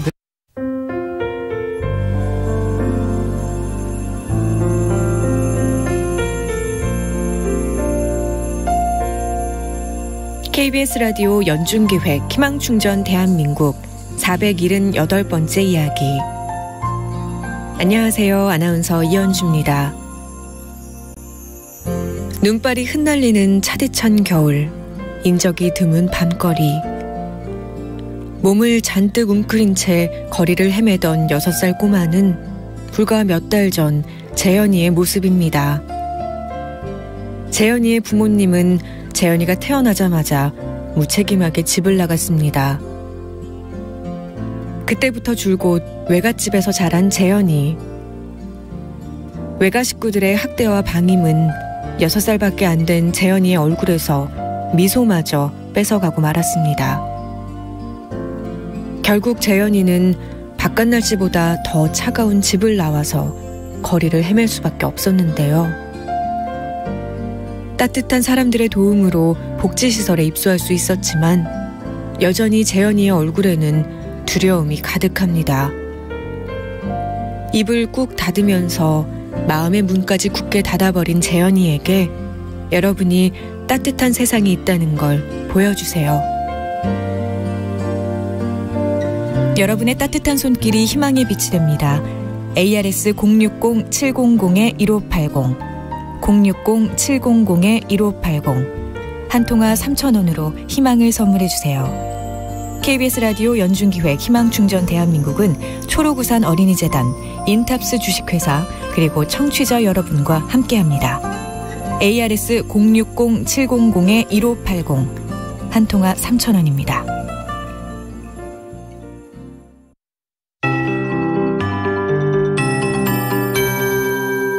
KBS 58분 날씨. 건조한 대기는 여전히 그대로 유지가 되고 있습니다. 현재 전국 곳곳으로 건조특보 내려져 있는데요. 동쪽 지역은 대부분, 또 서쪽은 서울 등 곳곳으로 지금 건조주의보와 건조경보가 내려진 곳이 많습니다. 매우 강한 바람도 불고 있어서 특히 동해안 쪽 산지를 중심으로 강풍특보까지 내려진 곳이 있습니다. 강풍에 또 바람 피해 없도록 주의하셔야 되겠고, 게다가 화재 예방에도 더 신경을 쓰셔야 되겠습니다. 내일은 전국의 하늘이 오늘과 달리 좀 흐려지겠습니다. 오늘 밤새 전국은 맑겠는데 저녁까지 현재 빗방울이나 비가 좀 관측되는 경남권 해안 조금 더 빗방울이 떨어진 뒤 곧 그칠 것으로 예상되고요. 내일은 흐린 가운데 오전부터 늦은 오후까지 서울 등 중부지방 곳곳에 5mm 내외의 아주 적은 양의 비가 지나겠습니다. 낮 기온도 이 때문에 중부지방은 오늘보다 좀 떨어져 3, 4도가량 낮겠고요. 남부지방은 내일도 덥겠습니다. 금요일인 내일 서울은 낮 기온이 19도인데 광주가 25, 대구는 29, 포항은 내일도 30도까지 오르면서 경상도 쪽의 더위는 여전하겠고요. 주말에는 서울과 대전, 광주 27도 등으로 역시 대부분 26도 이상의 기온을 보이는 곳이 많겠고, 일요일도 약간 더위가 이어지는 곳이 많겠습니다. 미세먼지 농도 무난하고요. 현재 서울 기온 19도입니다. 최영우였습니다.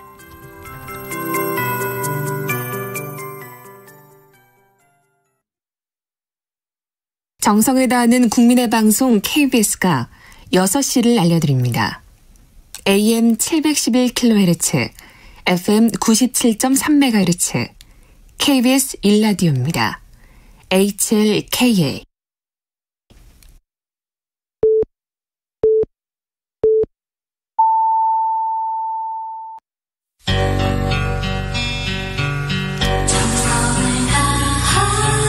정성을 다하는 국민의 방송 KBS 주진우 라이브. 그냥 그렇다고요. 이 시각 라디오 정보센터 뉴스입니다. 정호영 보건복지부 장관 후보자 아들의 병력과 관련해 재검증을 맡은 세브란스 병원 신경외과 교수가 추간판 탈출해 있고 신경근이 눌려있는 건 맞다고 설명했습니다. 다만 그는 모 매체와의 통화에서 병역 판정에 대한 부분은 알 수 없고 진료 현장에서 할 얘기도 아니라고 선을 그었습니다. 경찰이 정호영 보건복지부 장관 후보자의 자녀 특혜 의혹과 관련한 수사에 착수합니다. 윤석열 대통령 당선인이 출연한 TVN 예능 뉴퀴즈 온 더 블럭이 지난해 문재인 대통령과 김부겸 국무총리의 출연 제안은 거절했던 것으로 알려지면서 논란이 일고 있습니다. 대장동 개발 특혜 의혹으로 구속수감돼 재판을 받는 유동규 전 성남도시개발공사 본부장이 구치소 내에서 수면제를 먹고 극단적 선택을 시도했다고 유씨 측 변호인이 주장한 데 대해 법무부는 해당 수용자의 외부 병원 진료 내역 및 기타 정황 등을 고려하면 다량의 수면제를 복용해 극단적 선택을 시도했다는 주장은 사실이 아니라고 밝혔습니다. 대통령직 인수위원회 국민통합위원회가 노태우 정부 시절 대북 밀사로 활동했던 박철원 전 정무장관 등을 초청해 초당적 대북 정책을 위한 간담회를 합니다. 이번 행사는 고 노태우 전 대통령의 아들인 노재헌 정치통합분과위원이 기획했습니다. 지금까지 라디오 정보센터 조진주였습니다.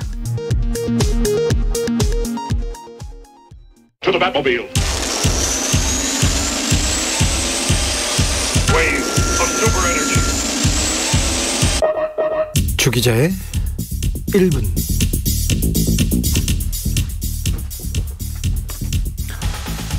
(2014년) 제주도 여름밤 일입니다. 한 남성이 인적이 드문 거리나 공원에서 노출한 상태로 배회합니다.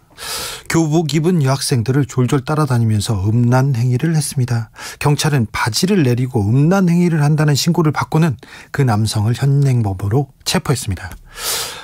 그는 산책하다가 힘들어서 앉아 있었다. 비슷한 옷차림을 한 사람이 있는데 나하고 착각한 것 같다면서 화를 냈습니다. 그의 운전기사가 와서는 이분이 누군지 아느냐, 어디서 감히 경찰이, 라면서 행패를 부리기도 했습니다. 이 변태 아저씨는 김수창 제주지검장이었습니다. 김 검사의 은밀한 사생활은 10여 개의 CCTV에 고스란히 찍혀 있었습니다. 하지만 검사는 경찰 수사는 믿을 수 없다고 했습니다. 기자회견도 열었어요. 확인되지 않은 의심으로 한 공직자의 인격이 말살되는 일이 벌어지고 있다, 이렇게 영상은 국과수로 보내졌습니다. 국과수에서도 변태 맞다, 이렇게 판단했습니다. 증거도 증인도 명확했습니다. 경찰은 기소 의견으로 검찰에 송치합니다. 죄를 지었으니 처벌하면 될 일입니다. 그런데 검사들은 검사를 어떻게 처리했을까요? 검찰은 갑자기 검찰 시민위원회를 꾸립니다. 사회적 관심이 큰 사건이니까 시민의 판단을 받아보겠다, 이렇게 얘기했습니다. 시민위원회의 판단은 어땠을까요? 6개월 이상 정신과 치료가 필요하고 재범 위험성이 없다. 재범 위험성이 없다. 어떻게 알아요? 누가 알아요? 그리고 죄를 묻지 않을 테니 치료해라. 검찰은 시민위원회의 권고를 받아들인다면서 기소유예, 이렇게 검사는 죄 사함을 받았습니다. 얼마 후 대한변협은 김 검사의 변호사 등록을 허가했고요. 이 변태 검사는 전관예우 특혜를 누리면서 돈을 많이 벌었다고 합니다. 그래서 행복하게 살고 있다는 얘기입니다. 별장 성접대 김학의 전 법무부 차관, 이 김 검사의 동영상 너무 또렷했어요. 저도 봤어요. 부리부리 김학의 너무 확실했습니다. 경찰 기소 의견으로 검찰 송치. 하지만 검찰은 얼굴이 확인이 안 된다면서 또 무혐의.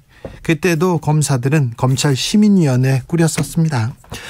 검찰이 조금만 법과 양심에 따랐다면, 검사가 조금만 공정한 척이라도 했더라면 지금 검찰개혁 목소리가 나오진 않았을 텐데, 그런 생각도 해봅니다. 지금은 민생 챙기고 일상 회복하기도 버거운 상황 아닙니까? 공수처가 고발사주 사건을 심의위원회에 보낸다고 합니다. 저는 위원회만 나오면 좀 가슴이 철렁합니다. 검사가 고발장을 작성해 정치인한테 건네주고 고발해달라고 사주했다는 의혹입니다. 증거도 있고 증인도 있어요. 심지어 김웅 의원이 인정하기도 했고요. 검사는 그런데 수사를 피해서 입원했어요. 결국 공수처에서 송 검사 제대로 수사하지 못했습니다. 혹시 공수처가 손준성 검사와 김웅 의원을 봐주려고 하는 그런 위원회는 아니겠죠. 검사들이 검사를 처벌하지 않아서 출범한 공수처가 또 존재 이유를 부정하지는 않겠죠. 권력기관의 정치개입은 중대 범죄다, 매우 엄격하게 처벌해야 한다는 게 윤석열 당선인의 철학 아닙니까? 왜 지금도 검찰 얘기를 하냐고요? 왜 지금 검찰개혁을 추진하냐고요? 모르겠다고요? 요 얘기도 일리가 있습니다. 이 얘기는 다음에 하겠습니다. 지금까지 주 기자의 1분이었습니다.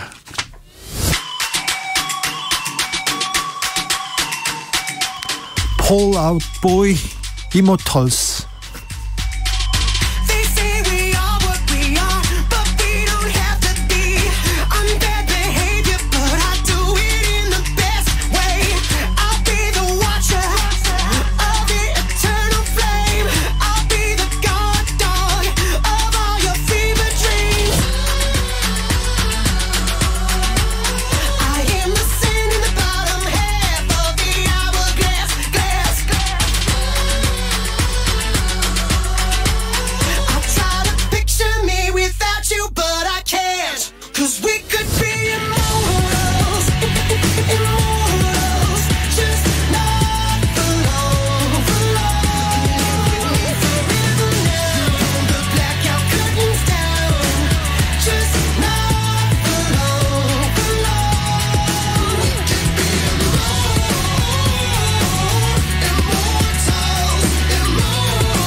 주진우 라이브.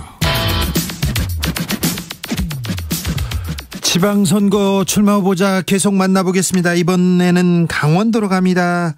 국민의힘 황상무, 김진태 2파전 후보는 모레 확정됩니다. 더불어민주당은 지금 이광재 의원이 강원지사로 출마할 거라고 하는데요. 어떻게 맞설 건지 한번 물어보겠습니다. 입당 4개월 차 정치 신입니다. KBS 앵커를 지내셨는데요. 황상무 국민의힘 강원지사 예비후보 만나보겠습니다. 안녕하세요. 네, 안녕하십니까. 황상무입니다. 네, 출마의 변부터 여쭙겠습니다. 네, 제가 강원도에서 태어나서 강원도 사람으로 오랫동안 살다가 물론 떠나서 이제 서울에서 살긴 했습니다만 강원도를 수도 없이 왔다 갔다 하면서 또 제 고향이고 너무나 강원도가 한때 정말 동계올림픽을 하면서 꿈과 열정, 희망이 넘치는 고장이었다. 이렇게 얘기를 했던 것이 언제인가 싶을 정도로 까마득하게 잊혀져서 안 되겠다. 강원도를 다시 역동의 땅, 희망의 땅, 미래의 기회의 땅, 그리고 살맛 나는 세상으로 좀 만들어가야 되겠다 싶어서 강원도지사에 도전하게 됐습니다. 그냥은 안 되겠습니까? 그런데 지금 정치권에 들어오신 지 얼마나 되셨죠?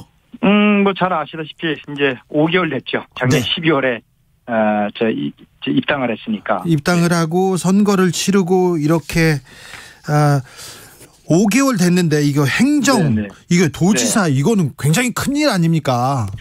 자, 무슨 얘기인가 하면 도지사 행정이라고 하는 것이 정치 경험이 많다고 해가지고 행정을 잘하는 건 아니에요. 그럼 제가 그동안 밖에서 뭘 했느냐. 30년 언론인 생활을 했고 언론인이라는 것은 뭐 우리 주 기자님도 잘 아시지만은 사회 각 부분 모든 부분을 다 들여다볼 수 있습니다. 네. 그 경험이 결코 간단한 경험이 아니고 또 저는 회사를 그만두고 나서 IT 첨단 우리나라 최첨단 IT 기업에서 디지털 플랫폼에 쌓인 빅데이터를 가지고 빅데이터 산업 4차 산업의 소위 총알이라고 할 수 있는 그 사업을 했습니다. CEO로서 직접 조직을 만들었고 그 수익 모델을 만들어서 돈을 버는 그런 사업을 했었고 그 경험은 일반 정치 경험이나 행정 경험보다도 훨씬 더 저는 많이 있을 수 있다고 봐요. 정치 10년 했다고 해서 행정 잘할 수 있는 거 아닙니다. 네. 기업에서 조직을 만들어서 직접 돈을 벌어보는 그 경험, 이것이 행정의 접목이 되면 다른 누구보다도 훨씬 더 행정 조직을 쇄신해서 효율적으로 또 저비용으로 또 아주 유기적으로 잘 만들 수 있다고 생각을 하고 또 강원도 곳곳에 대해서 저는 뭐 정말 애정과 관심을 갖고 많이 연구하고 많이 준비하고 또 비전을 갖고 있기 때문에 다른 누구보다도 오히려 정치권에 오래 있었던 사람들보다도 제가 정치 신이라고 하는 것이 뒤집어 보면 기존 정치에 오염되지 않았다. 우리가 정치하면 우리나라 사람들이 대부분 혐오증을 많이 갖고 있습니다. 왜? 뒤로 뭐 야합하거나 타협하거나 또는 편가르기하고 이간질하고 싸우고 그런 거 안 하기 때문에 오히려 신선한 감각과 깨끗한 정치를 할 수 있고 또 제가 가지고 쌓아온 언론에서의 경험 또 기업 CEO로서의 경험 또 하나 새 정부에 탄생하는 윤석열 당선인과 국정 철학을 제가 깊이 공유할 수 있는 기회가 있었기 때문에 누구보다도 중앙정부와 지방정부가 긴밀하게 유대 협력을 하면 다른 누구보다도 훨씬 더 강원도 발전을 앞당길 수 있다. 그래서 새로운 시대 새 인물로 제가 적합하다 이렇게 생각을 합니다. 알겠습니다. 윤석열 당선인 얘기 나왔으니까 후보 시절에 TV토론 교사였다면서요? 그렇습니다. 제가 이제 정치권에 들어온 계기도 저는 사실은 이제 KBS를 그만두고 IT 기업에서 새로운 신사업을 만들어서 열심히 이제 사업을 잘 하고 있었는데 당선인께서 직접 지금 세상을 좀 바꿔보자 이렇게 가다가 나라가 망한다. 당신도 이 대열에 좀 뛰어들었으면 좋겠다. 제가 평소에 해왔던 말이 많이 있어요. 뭐냐면 저는 포퓰리즘 하면 나라가 망한다는 책을 제가 2012년도에 썼습니다.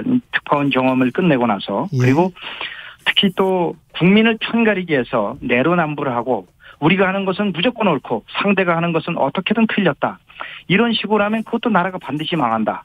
조선 후기 300년이 그랬습니다. 임진왜란이 끝나고 나서 끊임없이 당파 싸움하다가 결국은 우리가 나라가 망하지 않았습니까? 그래서 제가 그거에 대해서도 또 책을 한 권 쓰고 했는데 당선인께서 어서 그런 걸 보셨는지 당신이 평소 했던 말인데 지금 우리나라 위기다. 그러니 나랑 같이 나라를 좀 바꿔보자 간곡하게 말씀을 하셔서 그래서 제가 다니던 회사를 그만두고 정치권에 뛰어드는 것이고요. 그러고 나서는 당선인께서 그럼 제가 뭘 도와드렸으면 좋겠습니까 했더니만 TV 토론이 굉장히 중요한데 이것을 와서 나랑 같이 좀 공부를 하면서 좀 도와달라. 그래서 총 21번의 TV 토론이 있었죠. 경선 과정에서 무려 16번이 있었고 또 본선에서 5번이 있었는데 그 실무를 제가 총괄을 했습니다. 네. 그래서 가서 만나보니까 얘기해보니까 네. 윤석열은 어떤 사람입니까? 어떤 정치인입니까? 네, 뭐 밖으로 알려진 것과 또 실제로 보는 것이 차이가 있을 수도 있지만 네. 또 있는 그대로를 보면 굉장히 뭐라 그럴까 아주 담대하고 용기 있는 분이에요. 그 뭐 우리가 잘 알려진 말이 있지 않습니까? 나는 사람에게 충성하지 않는다. 그 얘기가 뭐냐면 그만큼 용기가 있는 사람입니다. 용기가요? 네. 그 검사 시절에 살아있는 권력, 네. 전직 권력 박근혜 대통령하고도 정면으로 맞섰었고 또 네. 문재인 대통령하고도 정면으로 맞섰지 않습니까? 네. 공무원이 그렇게 대통령과 맞설 수 있다는 건 사실은 아무나 할 수 있는 게 아니거든요. 네. 그런데 제가 가서 이제 쭉 사적인 대화를 많이 하다 보니까 그런 힘이 어디서 나왔는가 하면 어려서부터 집안에서부터 나왔어요. 그러니까 아버지 어머니가 아들한테 정말 많은 힘을 불어넣어주면서 네가 할 수 있는 거 다 해도 된다. 해라. 얼마든지. 그렇다고 비뚤어진 게 아니었거든요.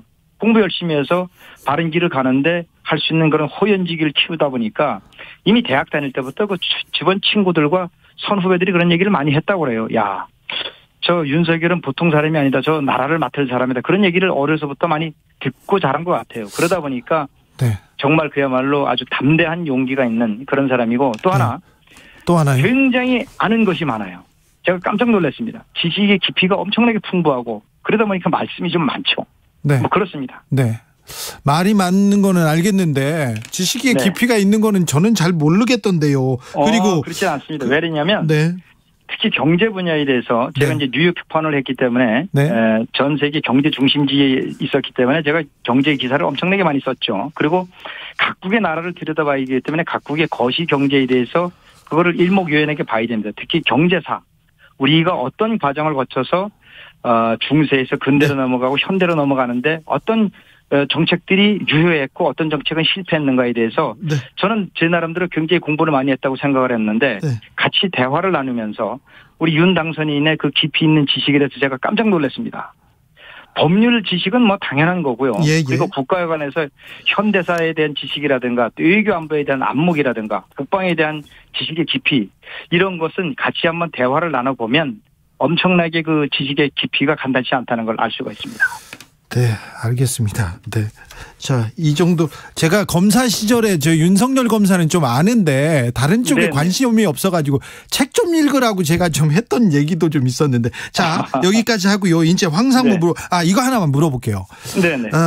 기자를 하다가 정치권으로 바로 가면 기자들이 이거는 또 윤리상 또 문제가 있다고 이렇게 비판하지 않습니까? 문제가 있죠. 그렇죠. 네. 검사하다가 정치인으로 바로 가면 그리고 검찰총장에 있다가 이렇게 바로 정치인으로 가면 조직의 중립성, 독립성은 또 좀 심각한 문제가 있는 거 아닙니까?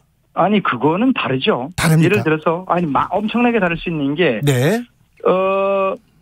이분이 검찰 조직을 보호하기 위해서 권력과 엄청나게 저항하고 싸우던 분 아닙니까? 네. 그리고 이 양반을 내치기 위해서 얼마나 많은 말도 안 되는 법무부 장관들이 진짜 말도 안 되는 일을 벌였습니까?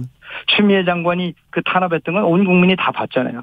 그렇게 탄압을 받고 자의가 아니라 거의 타의에 의해서 밀려난 분 아닙니까? 네. 그러면 이분이 뭘 해야 되겠어요?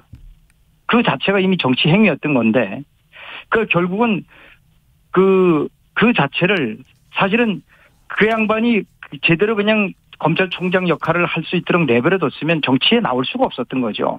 오히려 현 정부에서 그분을 정치권으로 밀어낸 거라고 볼 수밖에 알겠습니다. 없는 것이고. 네. 그래서 이제 또 이쪽에서 저희 지지하는 분들은 국민이 불러낸 예. 검찰총장이었다, 검사였다, 이제 그렇게 얘기를 하는 알겠습니다. 거죠. 자, 네. 황상무 얘기를 조금 더 해보겠습니다. 네. KBS 앵커였고 기자였습니다. 근데 KBS 후배들이나 KBS 기자들의 압도적인 지지를 얻고 있지는 않습니다. 잘 아시지만 네. KBS는 잘하실 거예요. KBS의 그 안에 노조가 있고 많은 세력들이 있어요. 그죠? 노조도 많습니다. 노조도 몇 개가 있고 네. 특히 이제 젊은 기자들하고의 이견이 많이 다를 수가 있어요. 그런데 네. 이제 이런 겁니다. 뭐냐면 저는 한국 현대사에 대해서 굉장히 저는 자부심과 긍지를 갖고 있는 사람입니다. 네. 그거는 이제 제가 특히 특파원 경험을 해보고 전 세계 50여 개국을 돌아다녀 보면 그런 걸 특히 저는 더 느낍니다. 특히 자유민주주의와 시장 경제에 대해서 확고한 저는 인식을 갖고 있고 또 한미 동맹의 중요성에 대해서도 저는 아주 확고한 인식을 갖고 있습니다. 그리고 한국 현대사에 대해서 많은 분들이 비판을 합니다만 저는 비판은 받을 소지도 있지만 그러나 이 정도 한국 현대사는 굉장히 자랑스러운 성취의 역사다라고 생각을 하는데 네네. 그 부분에 대해서 저랑 생각이 다른 젊은 기자들도 많이 있어요. 그러니까 제가 하는 멘트에 대해서 저분은 뭔가 다른 의도를 갖고 얘기를 하는 게 아닌가 생각들을 해가지고 자꾸 저를 비판하는 젊은 기자들도 있었는데 저는 그렇지는 않습니다. 왜냐하면 제가 2018년 4월 13일 날 마지막 KBS를 떠나면서 9시 뉴스를 떠나면서 클로징 멘트를 한 게 있어요. 제가 이렇게 얘기를 했습니다. 저는 말의 생명력을 믿고 말이라고 하는 것은 죽어가는 영혼도 살리지만 또 멀쩡한 심령도 파괴합니다. 그만큼 말에는 생명력이 있고 저는 이 말의 생명력을 믿고 우리 사회의 화합과 용서와 통합을 강조했고 미래로 나가자고 역설했다. 그런데 그 말이 많이 부족했기 때문에 참 미안하게 생각한다. 또 하나 제 말로 인해서 상처를 받은 분들이 있다면 용서를 구합니다. 하고 제가 떠났어요. 예. 저는 늘 그런 입장에서 얘기를 쭉 해왔습니다. 그런데 그 말이 혹시 거슬렸을 수도 있었을 거예요. 그런데 저는 그래서 사과도 하고 떠나기도 했는데 저는 제가 그런 말을 해왔다는 것에 대해서 굉장히 자부심을 느끼고 또 하나 공영방송 국가기관방송 앵커면 당연히 국민 통합과 미래로의 전진 과거 들추기 그만하고 앞으로 우리가 더 나가자. 그리고 우리 사회의 소중한 가치를 발굴해서 그걸로 해서 단합을 해야지 왜 늘 진영을 편가르고 우리만 옳고 당신들은 어떻게든 틀렸다. 후보님. 이런 편가르기 싸움 하느냐. 제가 알겠습니다. 거기에 대해서 질타를 좀 많이 했죠. 앵커 출신이어서 한마디 시키면 또 하나 하면서 계속 길어서 자 짧게 몇 가지만 물어보겠습니다. 네. 자 정치권 호락호락하지 않습니다. 황상무 공천 받았어요. 강원지사 동천 받았는데 갑자기 김진태 후보가 단식하겠다 일단 이거 문제가 있다고 하니까 사과해라 하더니 사과했더니 바로 또 이제 경선을 붙입니다. 이거 좀 받아들이기 힘든 부분 아닙니까? 저는 쿨하게 받아들였습니다.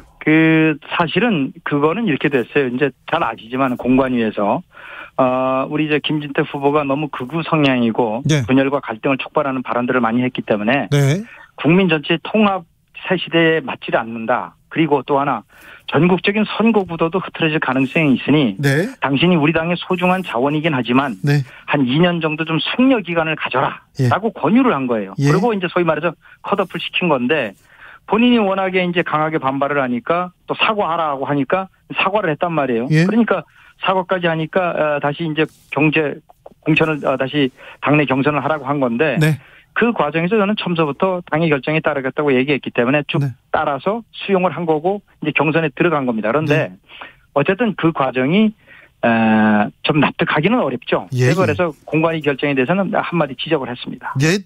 좀 그러겠죠. 서운하겠죠. 자, 그런데 경선을 해도 황상무가 이깁니까? 이기는 이유 알려주십시오. 제일 중요한 건 경선이라는 건 뭡니까? 본선을 위한 당내 경쟁력이 강한 후보를 뽑는 것 아닙니까? 자, 중도 확장성이 없는 후보가 나가면 본선에서 이길 수 있겠습니까? 더군다나 본선에서 맞붙어야 할 때 상대는 유명한 소위 정치 구단이라고 하는 어마어마한 분입니다. 이분을 상대를 하는데 특정 팬덤을 가지고 있는 특정한 지지 세력에만 열렬한 지지를 받지 소위 중도 세력이나 여성, 청년들한테 극도의 거부감을 갖고 있는 분이 나가면 이거는 감히 제가 말씀드렸는데 필패의 카드입니다. 그래서 당원들이 현명한 선택을 한다면 이길 수 있는 중도 확장성이 무한하게 열려있는 지금은 아직은 신인이라 인지도가 떨어지지만 지금 제가 그 인지도와 지지도가 폭발적으로 상승하고 있거든요. 2달 만에 거의 한 20배가 오르고 있습니다. 이런 후보가 없어요. 이런 상승 추세에 있는 후보를 택하는 것이 훨씬 더 본선 승률이 높다. 저는 이렇게 보기 때문에 네. 현명한 선택을 하면 제가 이길 수 있다고 생각합니다. 알겠습니다. 후보가 되시면 또 모실게요. 네, 감사합니다. 황상묵 국민의힘 강원지사 예비후보였습니다. 교통정보센터 다녀오겠습니다. 유아영 씨.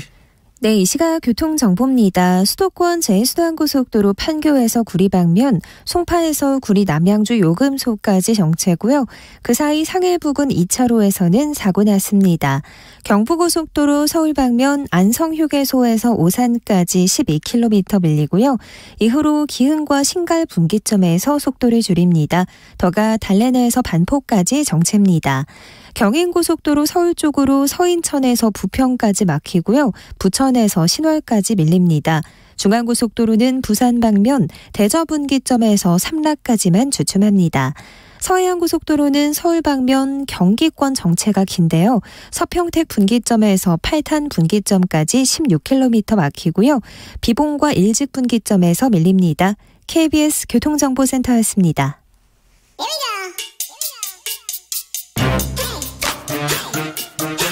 뉴스를 향한 진지한 고민, 기자들의 수다. 라이브 기자실을 찾은 오늘의 기자는 한결의 김민아 기자입니다. 어서 오세요. 네, 안녕하세요. 어디서 오십니까? 지금은 통이동에 있다 왔습니다. 통이동에서, 네네. 인수위에서. 네. 국회 상황 어떻습니까? 오늘 국회도 굉장히 시끄럽고 바빴는데요. 요새 계속 뜨겁습니다. 맞습니다. 오늘 오전에 그 검수완박 법안 관련해서 그 안건조정위원회를 서로 이제 구성을 하게 됐고요. 네. 아직 안건조정위원회가 열리지가 않아서 뭔가 전운이 고조되고 있는 상황으로 보시면 될 것 같습니다. 긴장이 고조되는데. 맞습니다. 네. 국민의힘도 지금 민주당도 굉장히 지금 물러설 수 없다고 지금 하고 있어요? 네, 맞습니다. 안건조정위가 원래는 3대 2대 1 비율로 이제 의원님들 6분이 같이 구성이 되는 건데. 민주당 3. 국민의힘 2 그리고 무소속에서 1명입니다. 네. 근데 이제 국민의힘에서는 우리가 3명을 추천을 하겠다라고 하면서 의원 3명의 이름을 제출하는 바람에 지금 구성이 어떻게 될지는 아직 결론이 안 난 상태입니다. 앞으로 어떻게 되는 거예요? 그래도 일단 그 법사위원장이 지금 곽광훈 의원으로 되어 있는데요. 네. 그 안건조정위를 원래 구성대로 구성을 하게 될 것 같고, 그러면 이제 안건조정위를 거쳐서 법사위를 거쳐서 본회의까지 검수완박 법안이 올라가게 될 가능성이 있는 것 같습니다. 그래서 네. 이번 달에 처리가 됩니까? 본회의가 잡혀 있다는데 본회의가 열리고 네. 처리될까요? 일단은 오늘 저녁부터 이제 내일 오전까지 어떻게 결론이 나는지가 굉장히 중요할 것 같은데요. 민주당에서는 이 법안을 이번이 아니면 처리하기가 어렵기 때문에 처리해야 된다라는 그런 입장을 강하게 내비치고 있어서 처리가 될 수도 있을 것 같습니다. 이 부분에 대해서 인수위에서는 어떻게 보고 있어요? 인수위에서는 오늘로써 이제 세 번째 검수완박 법안을 그만둬라 민주당한테 이제 강하게 반발하는 그런 입장문을 냈고요. 윤석열 당선인이 직접 말한 것은 아직은 없는 것 같습니다. 네.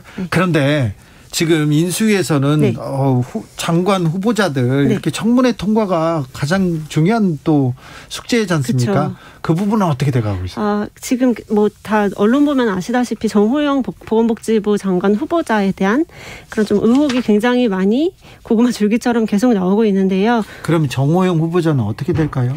일단은 오늘까지도 인수위 입장은 일단 인사청문회를 거쳐서 그 뒤에 임명을 할지 안 할지는 당선인이 결정할 것이다. 그러니까 인사청문회까지는 같이 가보자라고 계속 주장을 하고 있는 상황입니다. 네. 지방선거 지금 계속되고 있는데 윤심이 계속 작동합니까? 네, 오늘 이제 경선 결과 중에 일부가 오늘 처음 발표가 됐는데요. 그 충남 지역, 그러니까 충청의 아들이라는 얘기를 윤석열 당선인이 굉장히 여러 차례 했었는데 이 충청 지역에 윤심이 있음을 확실하게 보여주는 그런 결과가 나왔습니다. 김태흠 그리고 김영환. 네, 맞습니다. 사실 김영환 의원 같은 경우에는 경기지사 출마를 했었고 출마 선언을 거의 했었고 그리고 나서 이제 이번 경선이 돌입하기 거의 2-3주 전에 아니다. 충청으로 가겠다 해서 충청으로 갑자기 온 거거든요. 갔어요. 맞습니다. 그래서 그 과정에서 뭔가 윤 당선인이 뒤에서 이렇게 좀 조정을 한 거 아니냐 이런 의혹도 있었거든요. 그런데 국민의힘의 후보가 됐어요? 그렇습니다. 근데 이제 그 몇 주 만에 이렇게 충청을 어떻게 이분은 하셨는지. 국민의힘 사람도 아닙니다. 맞습니다. 그리고 국민의당에 있었고요. 다른 당에 있었는데 네네, 맞습니다. 최근에 선거에 많이 나왔어요. 근데 계속 번번이 굉장히 그 지지를 얻지 못했는데. 네, 그렇죠. 미래통합당으로 이제 합당을 할 때 들어와가지고 윤석열 후보가 정치에 입문할 때부터 이제 윤석열 후보를 지지하는 발언을 SNS나 공개 발언으로 굉장히 여러 차례 했었고요. 네. 그리고 선대본부에서도 역할을 해왔는데 이렇게 갑자기 충청으로 옮겨서 충북지사 선거에 출마를 했는데 당내 경선에서 이겨서 네, 충북도지사의 국민의힘 후보가 됐습니다. 그러니까 이분은 정치적 존재감이 별로 없었는데 네.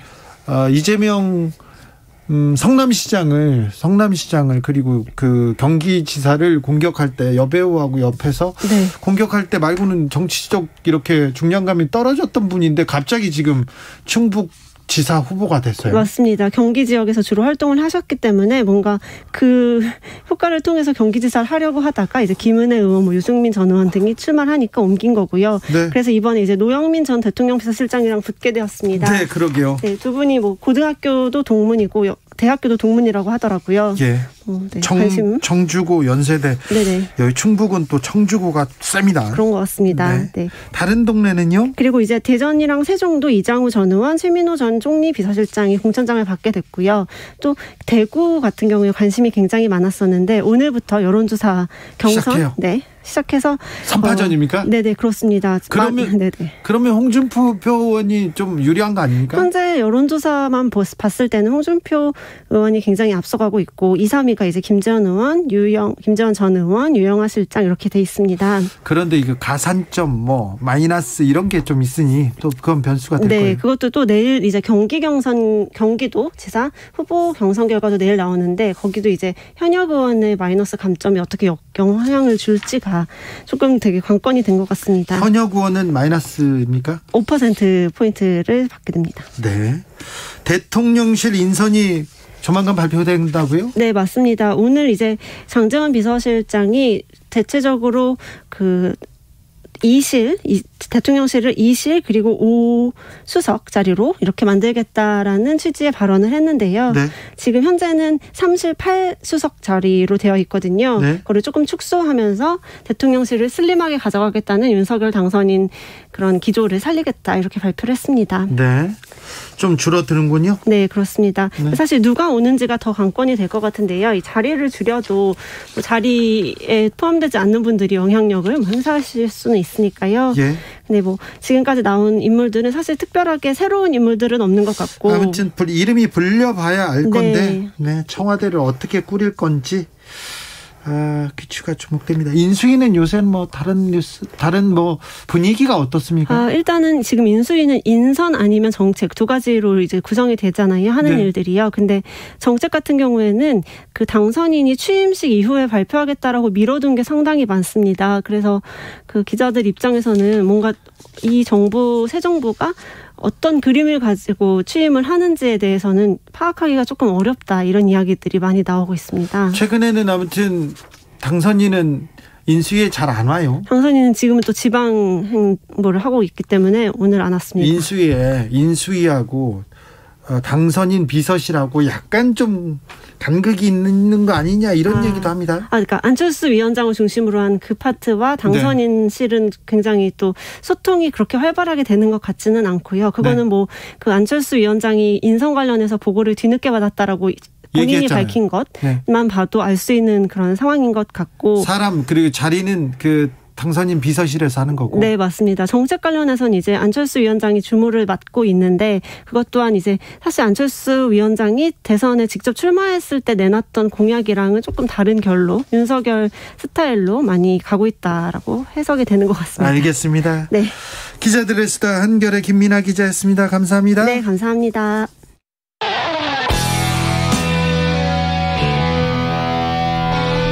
스치기만 해도 똑똑해진다. 드라이브 스루 시사 주진우 라이브.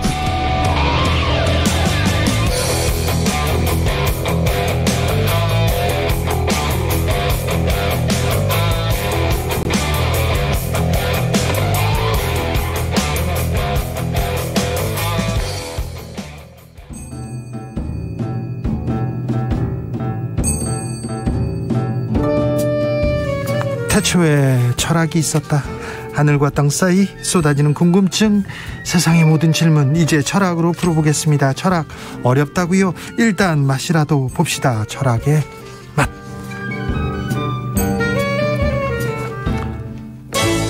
정치 철학자 김만곤 박사 어서 오세요. 예, 안녕하십니까. 오늘은 특별한 손님 모셨습니다. 조영근 소셜랩 접경지대 소장 어서 오세요. 예, 반갑습니다. 네, 잘 계셨죠? 예. 네, 오늘은 공정에 대해서 이야기 좀 해주세요.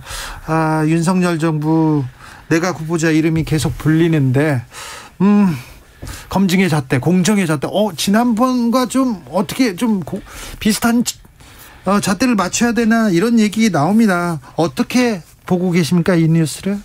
뭐 이렇게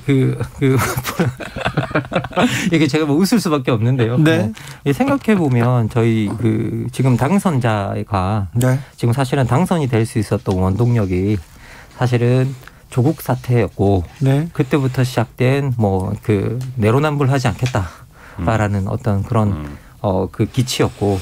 그런 것들이 지금 저는 윤석열 당선자가 가지고 있는 어떤 정치적 자산이라고 생각하는데, 지금 인사는, 그리고 인사가 돌아가는 상황은 자기가 가진 모든 정치적 자산을 부정하는 상황인 것 같다라는 생각이 듭니다. 그때는 맞고 지금은 틀리다. 예. 조영근 소장님. 예, 우리 지금 윤 당선자께서 대선 후보 출마하실 때, 선언을 할 때 이렇게 제가 찾아보니까 시대와 세대를 관통하는 공정의 가치를 기필코 다시 세우겠습니다. 공정을 다시 세우겠습니다. 예, 우리 이때 부사 따옴표 중요하죠. 기필코. 예. 뭐 제가 잘은 모르겠지만 적어도 지금까지 드러나 있는 의혹들만 보면 전혀 관심이 없으셨던 것 같아요. 인사에 대해서. 예, 기필코 다시 세우겠다는 데서 관심이 전혀 없으신 것 같고, 사실 이제 그럴 만한 의혹이 있었죠. 우리 당선자께서 후보이던 시절에 이 부인이신 김건희 씨 관련해서 다양한 의혹들이 제기되고 어떤 것들은 팩트로 확인도 되고, 네. 결국은 당사자가 직접 사과까지 하지 않았습니까? 예. 그런데도 이제 당사자 본인, 우리 당선자께서는 얘기를 하기를 부분적으로는 모르겠지만 전체적으로는 허위 경력이 아니다. 네. 굉장히 독특한 화법.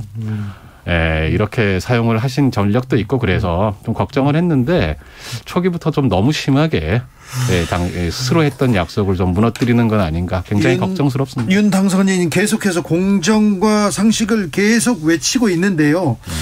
윤 당선인이 이렇게 지적하듯이 문재인 정부의 공정과 상식이 문제가 컸습니까?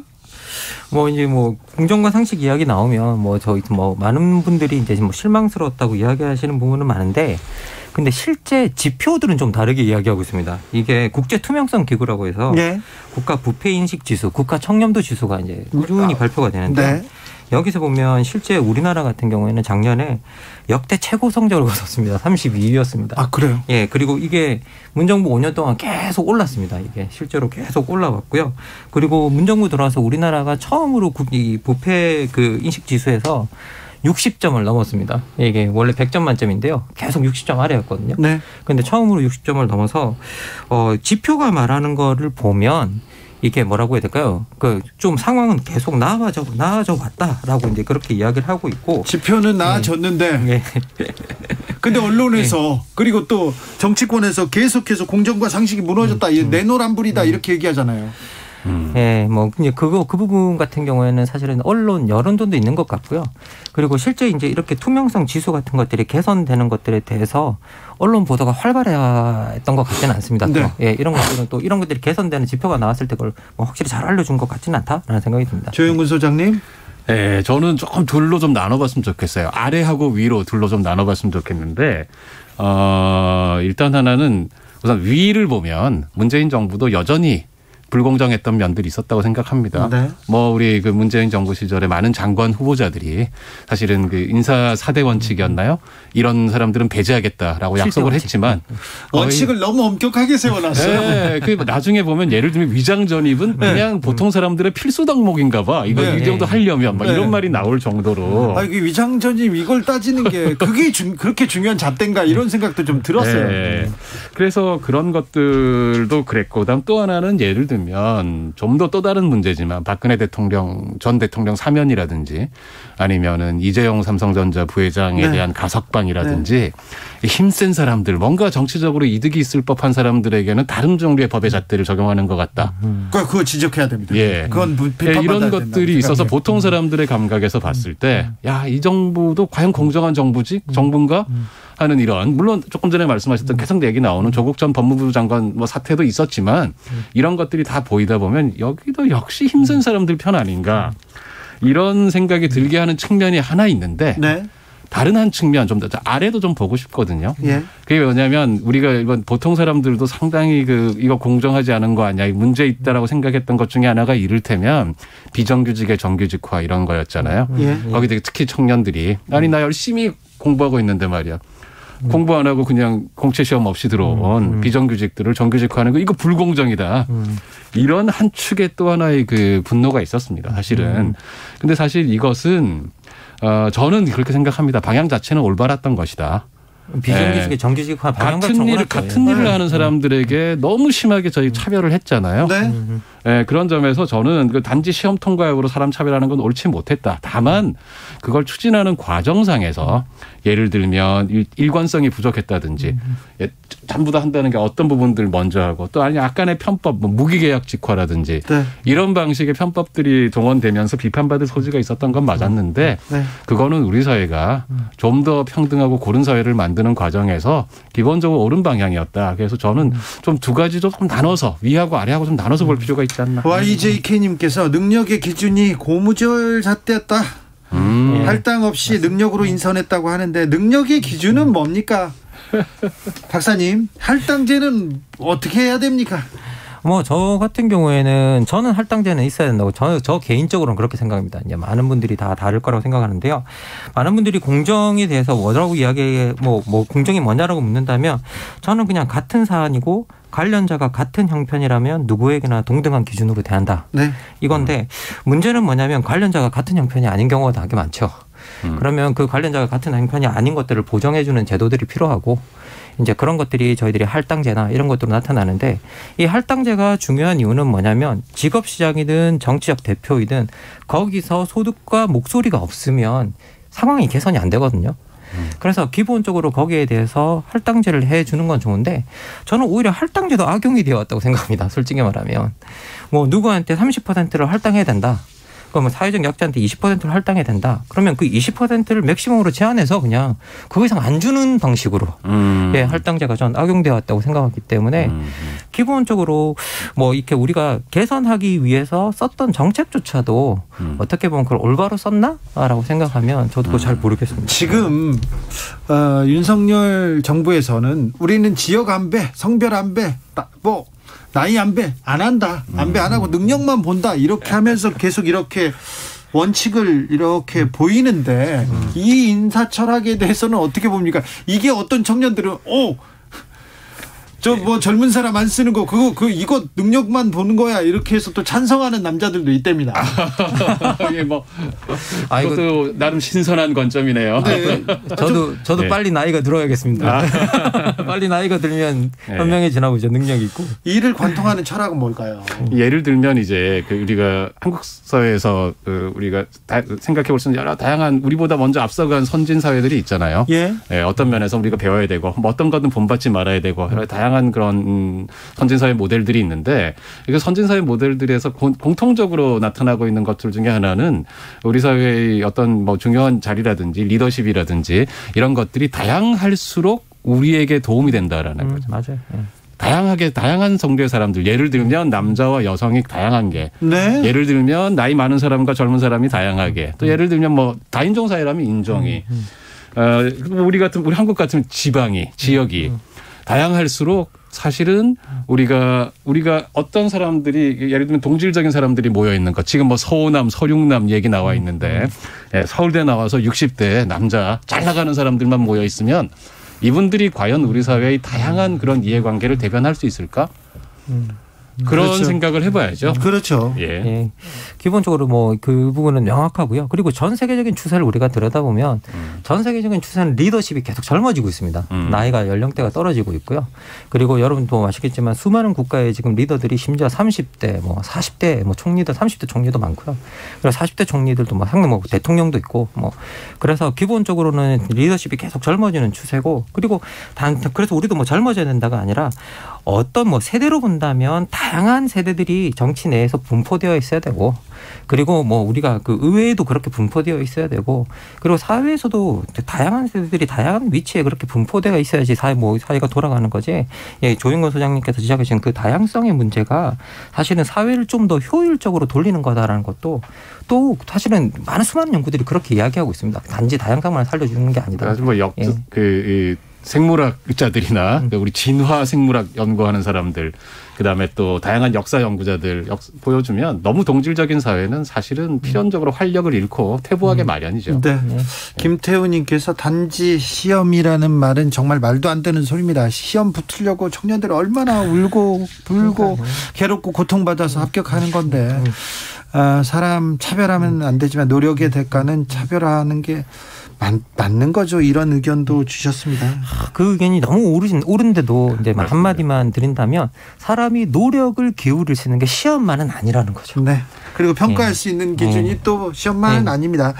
공직자는 어떻게 살아야 됩니까? 공직자는 어떤 도덕의 기준이 있어야 됩니까? 이번에 지금 장관 후보자들 이렇게 보니까 아무튼 돈을 버는 능력은 굉장히 탁월한 것 같고요. 좀 보통 사람들하고 좀 다른 것 같아요. 어떻게 생각해야 됩니까, 이거?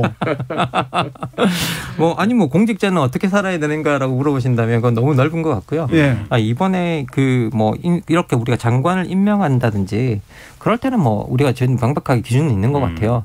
첫 번째는 뭐 어떻게든 해당 분야의 업무를 감당할 수 있는 능력이 진짜 그거는 뭐 1번이어야 하고요. 네. 예, 그리고 두 번째가 이제 그렇게 감당할 수 있지만 거기서 국민이 받아들일 수 있는 정도의 어느 정도의 도덕성이 보장이 돼야 되는데 그 이유는 뭐냐면 지금 우리가 할당하는 자리가 상당히 권력 자리잖아요. 권력 위치.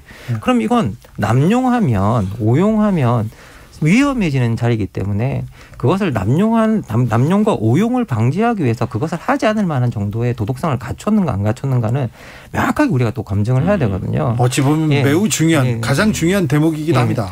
그래서 이제 우리가 항상 미래 행위 가능성을 갖다가 과거로부터 추적해서 볼 수밖에 없습니다. 그래서 이제 우리가 그 과거를 우리가 보는 건데 이제 그걸 보는 범위를 어디까지 볼 건가가 상당히 중요한 것 같아요. 아까도 저희가 말했지만 이제 위장 전입이 처음에는 진짜 큰 문제였잖아요. 근데 이제는 뭐 너무 다 하니까 이걸 따져서는 지금 공직자를 뽑을 수 없는 상황이 왔다고. 공직자의 잣대에도 좀 흐름이 있어요. 언제는 음주운전. 음주운전은 절대 안 돼. 언제는 또 논문 표절. 그렇죠. 표절. 그리고 위장 전입 이렇게 좀 그때 유행이 있어요. 네, 그래서 실제 이제 문재인 정부에서 2017년 11월에 그때 그 인사 검증 기준을 발표했을 때 병력 기피, 불법 재산 증식, 세금 탈루, 위장 전입, 논문 표절, 음주운전, 성범죄 7가지 했었는데 7가지 이걸 이제 했었는데요. 실제로 이제 이걸 다 적용하면 그 사람을 뽑을 사람이 없다라는 말까지 나오는데 저는 한편으로 이건 어떤 말이냐면 지금 우리 엘리트 사회의 자화상이다. 이건 그런 생각이 듭니다. 부끄러워해야 되는 이야기죠. 부끄러워해야 될 이야기입니다. 저는 제가 이제 우리 철학을 전공하신 김만권 선생님 앞에서 주름을 약간 잡아보자면 주름 잡는 거 좋아합니다. 이런 거 좋아요. 그러니까 아담 스미스라는 사람이 있지 않습니까? 네. 이 사람 이제 경제학의 아버지라고 알려져 있지만 다른 한편으로 도덕 철학자이기도 했지 않습니까? 실제로는 경제학 강의를 학교에서 해본 적이 없는 거예요. 그렇죠. 사실은 스스로는 도덕 철학자라고 생각을 했고 그다음에 나중에 묘비명에 나 묘비에 국부론의 저자라고 적지 말고 도덕감정. 도덕감정론의 저자라고 적으라. 그렇게 실제로 적혀 있다고 합니다. 그러니까 이분이 이제 우리가 흔히 널리 알려져 있기로는 시장 경제라는 게 다 이기심 때문에 누구 이타심 때문에 돌아가는 게 아니고 이기심 때문에 그런 거고 맡겨둬라. 이기심에 맡겨둬라 보이지 않는 손. 이걸로만 저희가 알려져 있잖아요. 그 당사자인 본인은 그보다는 도덕감정론의 저자고 도덕감정론은 사실은 우리가 서로 간에 연민하고 공감을 느낀다는 게 제일 더 중요한 건데 거기서 이분이 굉장히 강조했던 것 중에 하나가 보통 사람은 이기적일 수 있는데 특히 공직자 엘리트들은 공덕심이 최우선이다. 공덕심이 최우선이다. 그래야죠. 이게 그 인간이 이기적이라고 해가지고 너희들마저 당신들마저 그런 식의 이기적인 생활을 하게 되면 딴 것도 아니고 공직자라는 게 막강한 권력을 가지고 국민의 세금으로 그렇죠. 우리 삶을 갖다 바꾸는 사람들이잖아요. 그러니까 공직자는 그러면 안 되죠. 권력을 가지고 국민이 위임한 권력을 가지고 뇌물을 받아먹는다든지 이명박 전 대통령 말합니다. 박근혜 전 대통령도 그러다 감옥에 갔죠. 그러면 안 되죠. 그리고 그 권한을 가지고 여기에다가 뭐 아파트를 지으면 누구한테 엄청난 특혜를 준다. 어떤 기업에 준다. 그렇기 때문에 좀 공익 그리고 국민을 먼저 이렇게 생각해야 되는데 이런 부분이 부족해요. 조혜숙 님이 시간이 지날수록 공직자의 잣대 수준이 점점 낮아지고 있는 게 현실입니다. 이렇게 얘기합니다. 아하님, 정치인들에게 필요한 도덕성은 무엇일까요? 가장 중요한 덕목인데 이렇게 얘기합니다. 공직자의 잣대가 지금 낮아지고 있습니까? 저는 뭐 우리 사회에서는 분명히 낮아지고 있다고 생각이 들고요. 아, 그래요? 그리고 그런데 이제 이게 우리가 낮아지고 있다고 다른 국가가 낮아지고 있느냐라고 하면 저는 또 그런 것 같지는 않아요. 이제 우리는 뭔가 명확한 잣대가 없었던 상태에서 가지고 있던 잣대를 자꾸 들여다대다 보니까 이제 우리가 거기에 해당하는 사람이 없는 게 나오는 건데요. 근데 저는 지금 현재 우리가 이렇게 들여다대는 잣대를 계속 엄격하게 들여다대는 문화를 계속 가져가면 저는 지금 선진국이나 이런 데서 가지고 있는 그런 엄격한 잣대들이 공직자 잣대들이 이제 우리한테도 미래에는 적용이 될 거라고 생각해요. 왜냐하면 공직을 맡고 싶은 사람이라면 자기 자신을 그렇게 관리해 나갈 거다라는 저는 생각이 좀 들고요. 실제로 우리가 뭐 미국 같은 경우도 들여다보면 사실 이게 우리가 공직자 검증하는 청문회 제도가 제일 발달돼 있는 게 대통령제거든요. 왜냐하면 다 장관을 대통령들이 임명하니까. 그럼 여기 들여다보면 여기서 이제 정말 여러분 다 아시겠지만 뭐 FBI, 뭐 국세청, 그다음에 백악관, 인사국 뭐 이렇게 해서 여러 군데서 검증을 해서 전부 다 각 기관이 전부 다 따로 독자적으로 대통령한테 보고를 합니다. 보고서를. 예, 보고서를 그렇게 올립니다. 그러면 같이 안 올려요. 중간에 뭐 이렇게 뭐 우리처럼 청와대에서 민정수석실 이렇게 뭐 정보 모으고 그러지 않아요. 다 바로바로 보고를 해서 각 기관이 정말 경쟁적으로 보고를 하거든요. 그래서 거기서 통과되는 인선이 통과되는 사람들이 청문회에 나올 수 있어요. 그 기준을 통과해요. 네, 그런데 굉장히 엄격하다고 알려져 있죠. 그렇죠. 예. 네. 그런데 우리는 이제 청문회 들어가기 전에 이렇게 다 말썽이 되는 건 뭐냐라고 하면 기본적으로 그런 검증 과정이 이제 확실하지 않고 네, 좀 부족하죠. 예, 부족하고 잣대가 없어서 그 문제인 것 같아요. 그래서 청문회에서는 정책이나 비전을 들어야 되는데 그 얘기는 쏙 들어가고 도덕성 너 언제 위장전협했니? 예. 음주운전했니? 그런 얘기만 하는 것도 같은데. 그러니까 지금 우리나라 청문회는 다른 국가가 청문회에서 하기 이전에 일을 하고 있는 거예요. 그러니까 사실 그거는 저는 공감하고요. 그러니까 이게 제가 약간은 뭐 거기 저는 꿈에도 그럴 일이 없지만 만약에 저한테 혹시라도 그런 제안이 온다, 저는 안 할 것 같아요. 왜냐하면 이게 사실은 일종의 신상털기식으로 그렇죠. satsat이 흡잖아요. 그 개 중에는 보면 필연적으로 불가피하게 후보자와 후보자의 가족에 대한 그 사생활 침해, 그다음에 인권 침해들이 일어날 수밖에 없어요. 그렇죠. 우리가 공익이라는 목적으로 이렇게 하게 되는데 사실은 제가 뭐 듣다 보면 그 장관직급의 직책, 청문회를 거쳐야 되는 직책을 제안받는 사람 중에 많은 사람들이 실제로 뭔가 불법이나 구린 게 있어서도 그렇지만 그 과정 자체가 너무나 자기를 포함해서 가족에게 고통이 되기 때문에 안 하겠다고 그 사양하는 사람들이 많은 사람들이 고사하는데요. 네. 또 그런 얘기를 해요. 네. 나 어떻게 이런 전화를 받았는데 나 이런 자리를 이런 뭐 출마 제의를 받았는데 어떻게 해야 되겠냐 이렇게 하면 저는 하지 마. 뭐 능력도 안 되면서 뭘 해. 이렇게 얘기하지 않습니까? 근데 다 하더라고요. 그냥 자기가 이만큼 큰 흠이 있는데. 그러게요. 그러니까 근데 이제 저는 이제 안 그런 분 얘기도 봐서 그렇긴 한데 예를 들면 저희가 이를테면 그 왜 저기 이낙연 의원 그 당시 총리 그 지명받고 했을 때 아들이 병역 면제 받았다. 그 이제 하려고 할 수 없이 사실은 아들이 뇌종양 수술 전력이 있었다는 걸 공개를 해야 됐고 이런 또 사실은 이거는 청문회 거친 공직자는 아니지만 작년 말에 민주당 그 선대위원장으로 영입됐던 젊은 분이 있었잖아요. 여성분이 거기 사생활에 대해서 뭐 아들이 뭐가 있다 막 해가지고는 굉장히 공격이 있었지 않습니까? 결국은 굉장히 개인의 불행했던 과거를 드러낼 수밖에 없었던.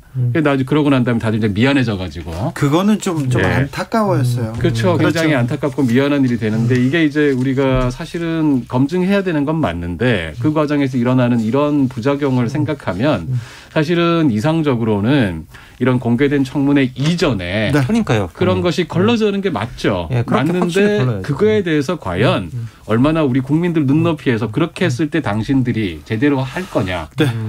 라는 신뢰를 얻지 못하고 있다는 게 근본적인 문제죠. 알겠습니다. 5405님이 조영근 소장님 목소리 좋아요 이렇게 얘기합니다. 지금 목소리만 좋답니다. 아직까지. 네. 4264님께서 장관 후보 공모제 실시해야 됩니다. 이 의견은 어떻게 보세요? 장관 후보 뭐 공모제는 나쁘지는 않은 것 같은데요. 네. 근데 이제 그 대통령제 국가에서는 대통령이 뭔가를 하고 싶을 때 자기와 뜻을 같이 하는 내각을 꾸릴 수 있는 권한이 필요하기 때문에 예. 그래서 이게 그 부분 한편으로는 되게 신선한 아이디어면서도 원래 대통령제의 취지와 맞나라고 생각해 보면 그 부분은 또 충돌되는 지점은 있다. 그렇죠. 정치권에서 능력 있는 사람을 쓸까요? 아니면 나하고 신뢰가 있는 사람을 쓸까요? 항상 고민하게 될 텐데 두 번째 후자가 주로 이렇게 지목되곤 하죠.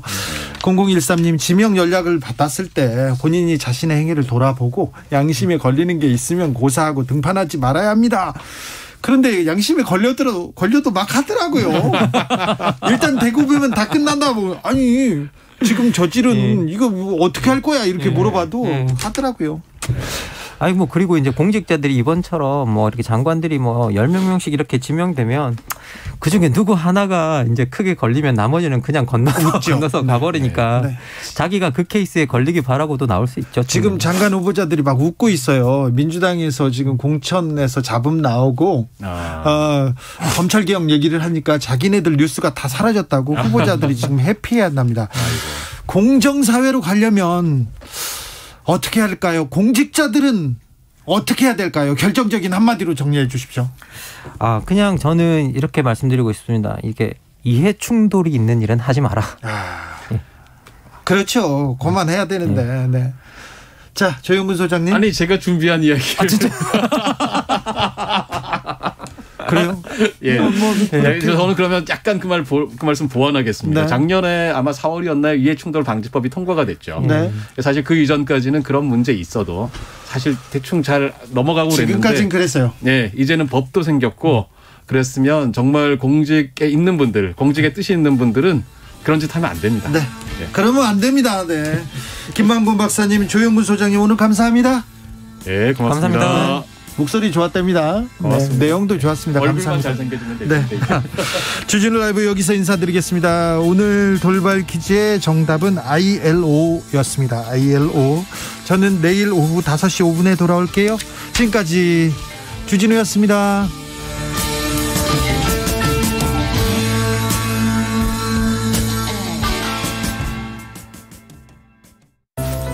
2022년 한국전력은 한 걸음 천천히 가겠습니다.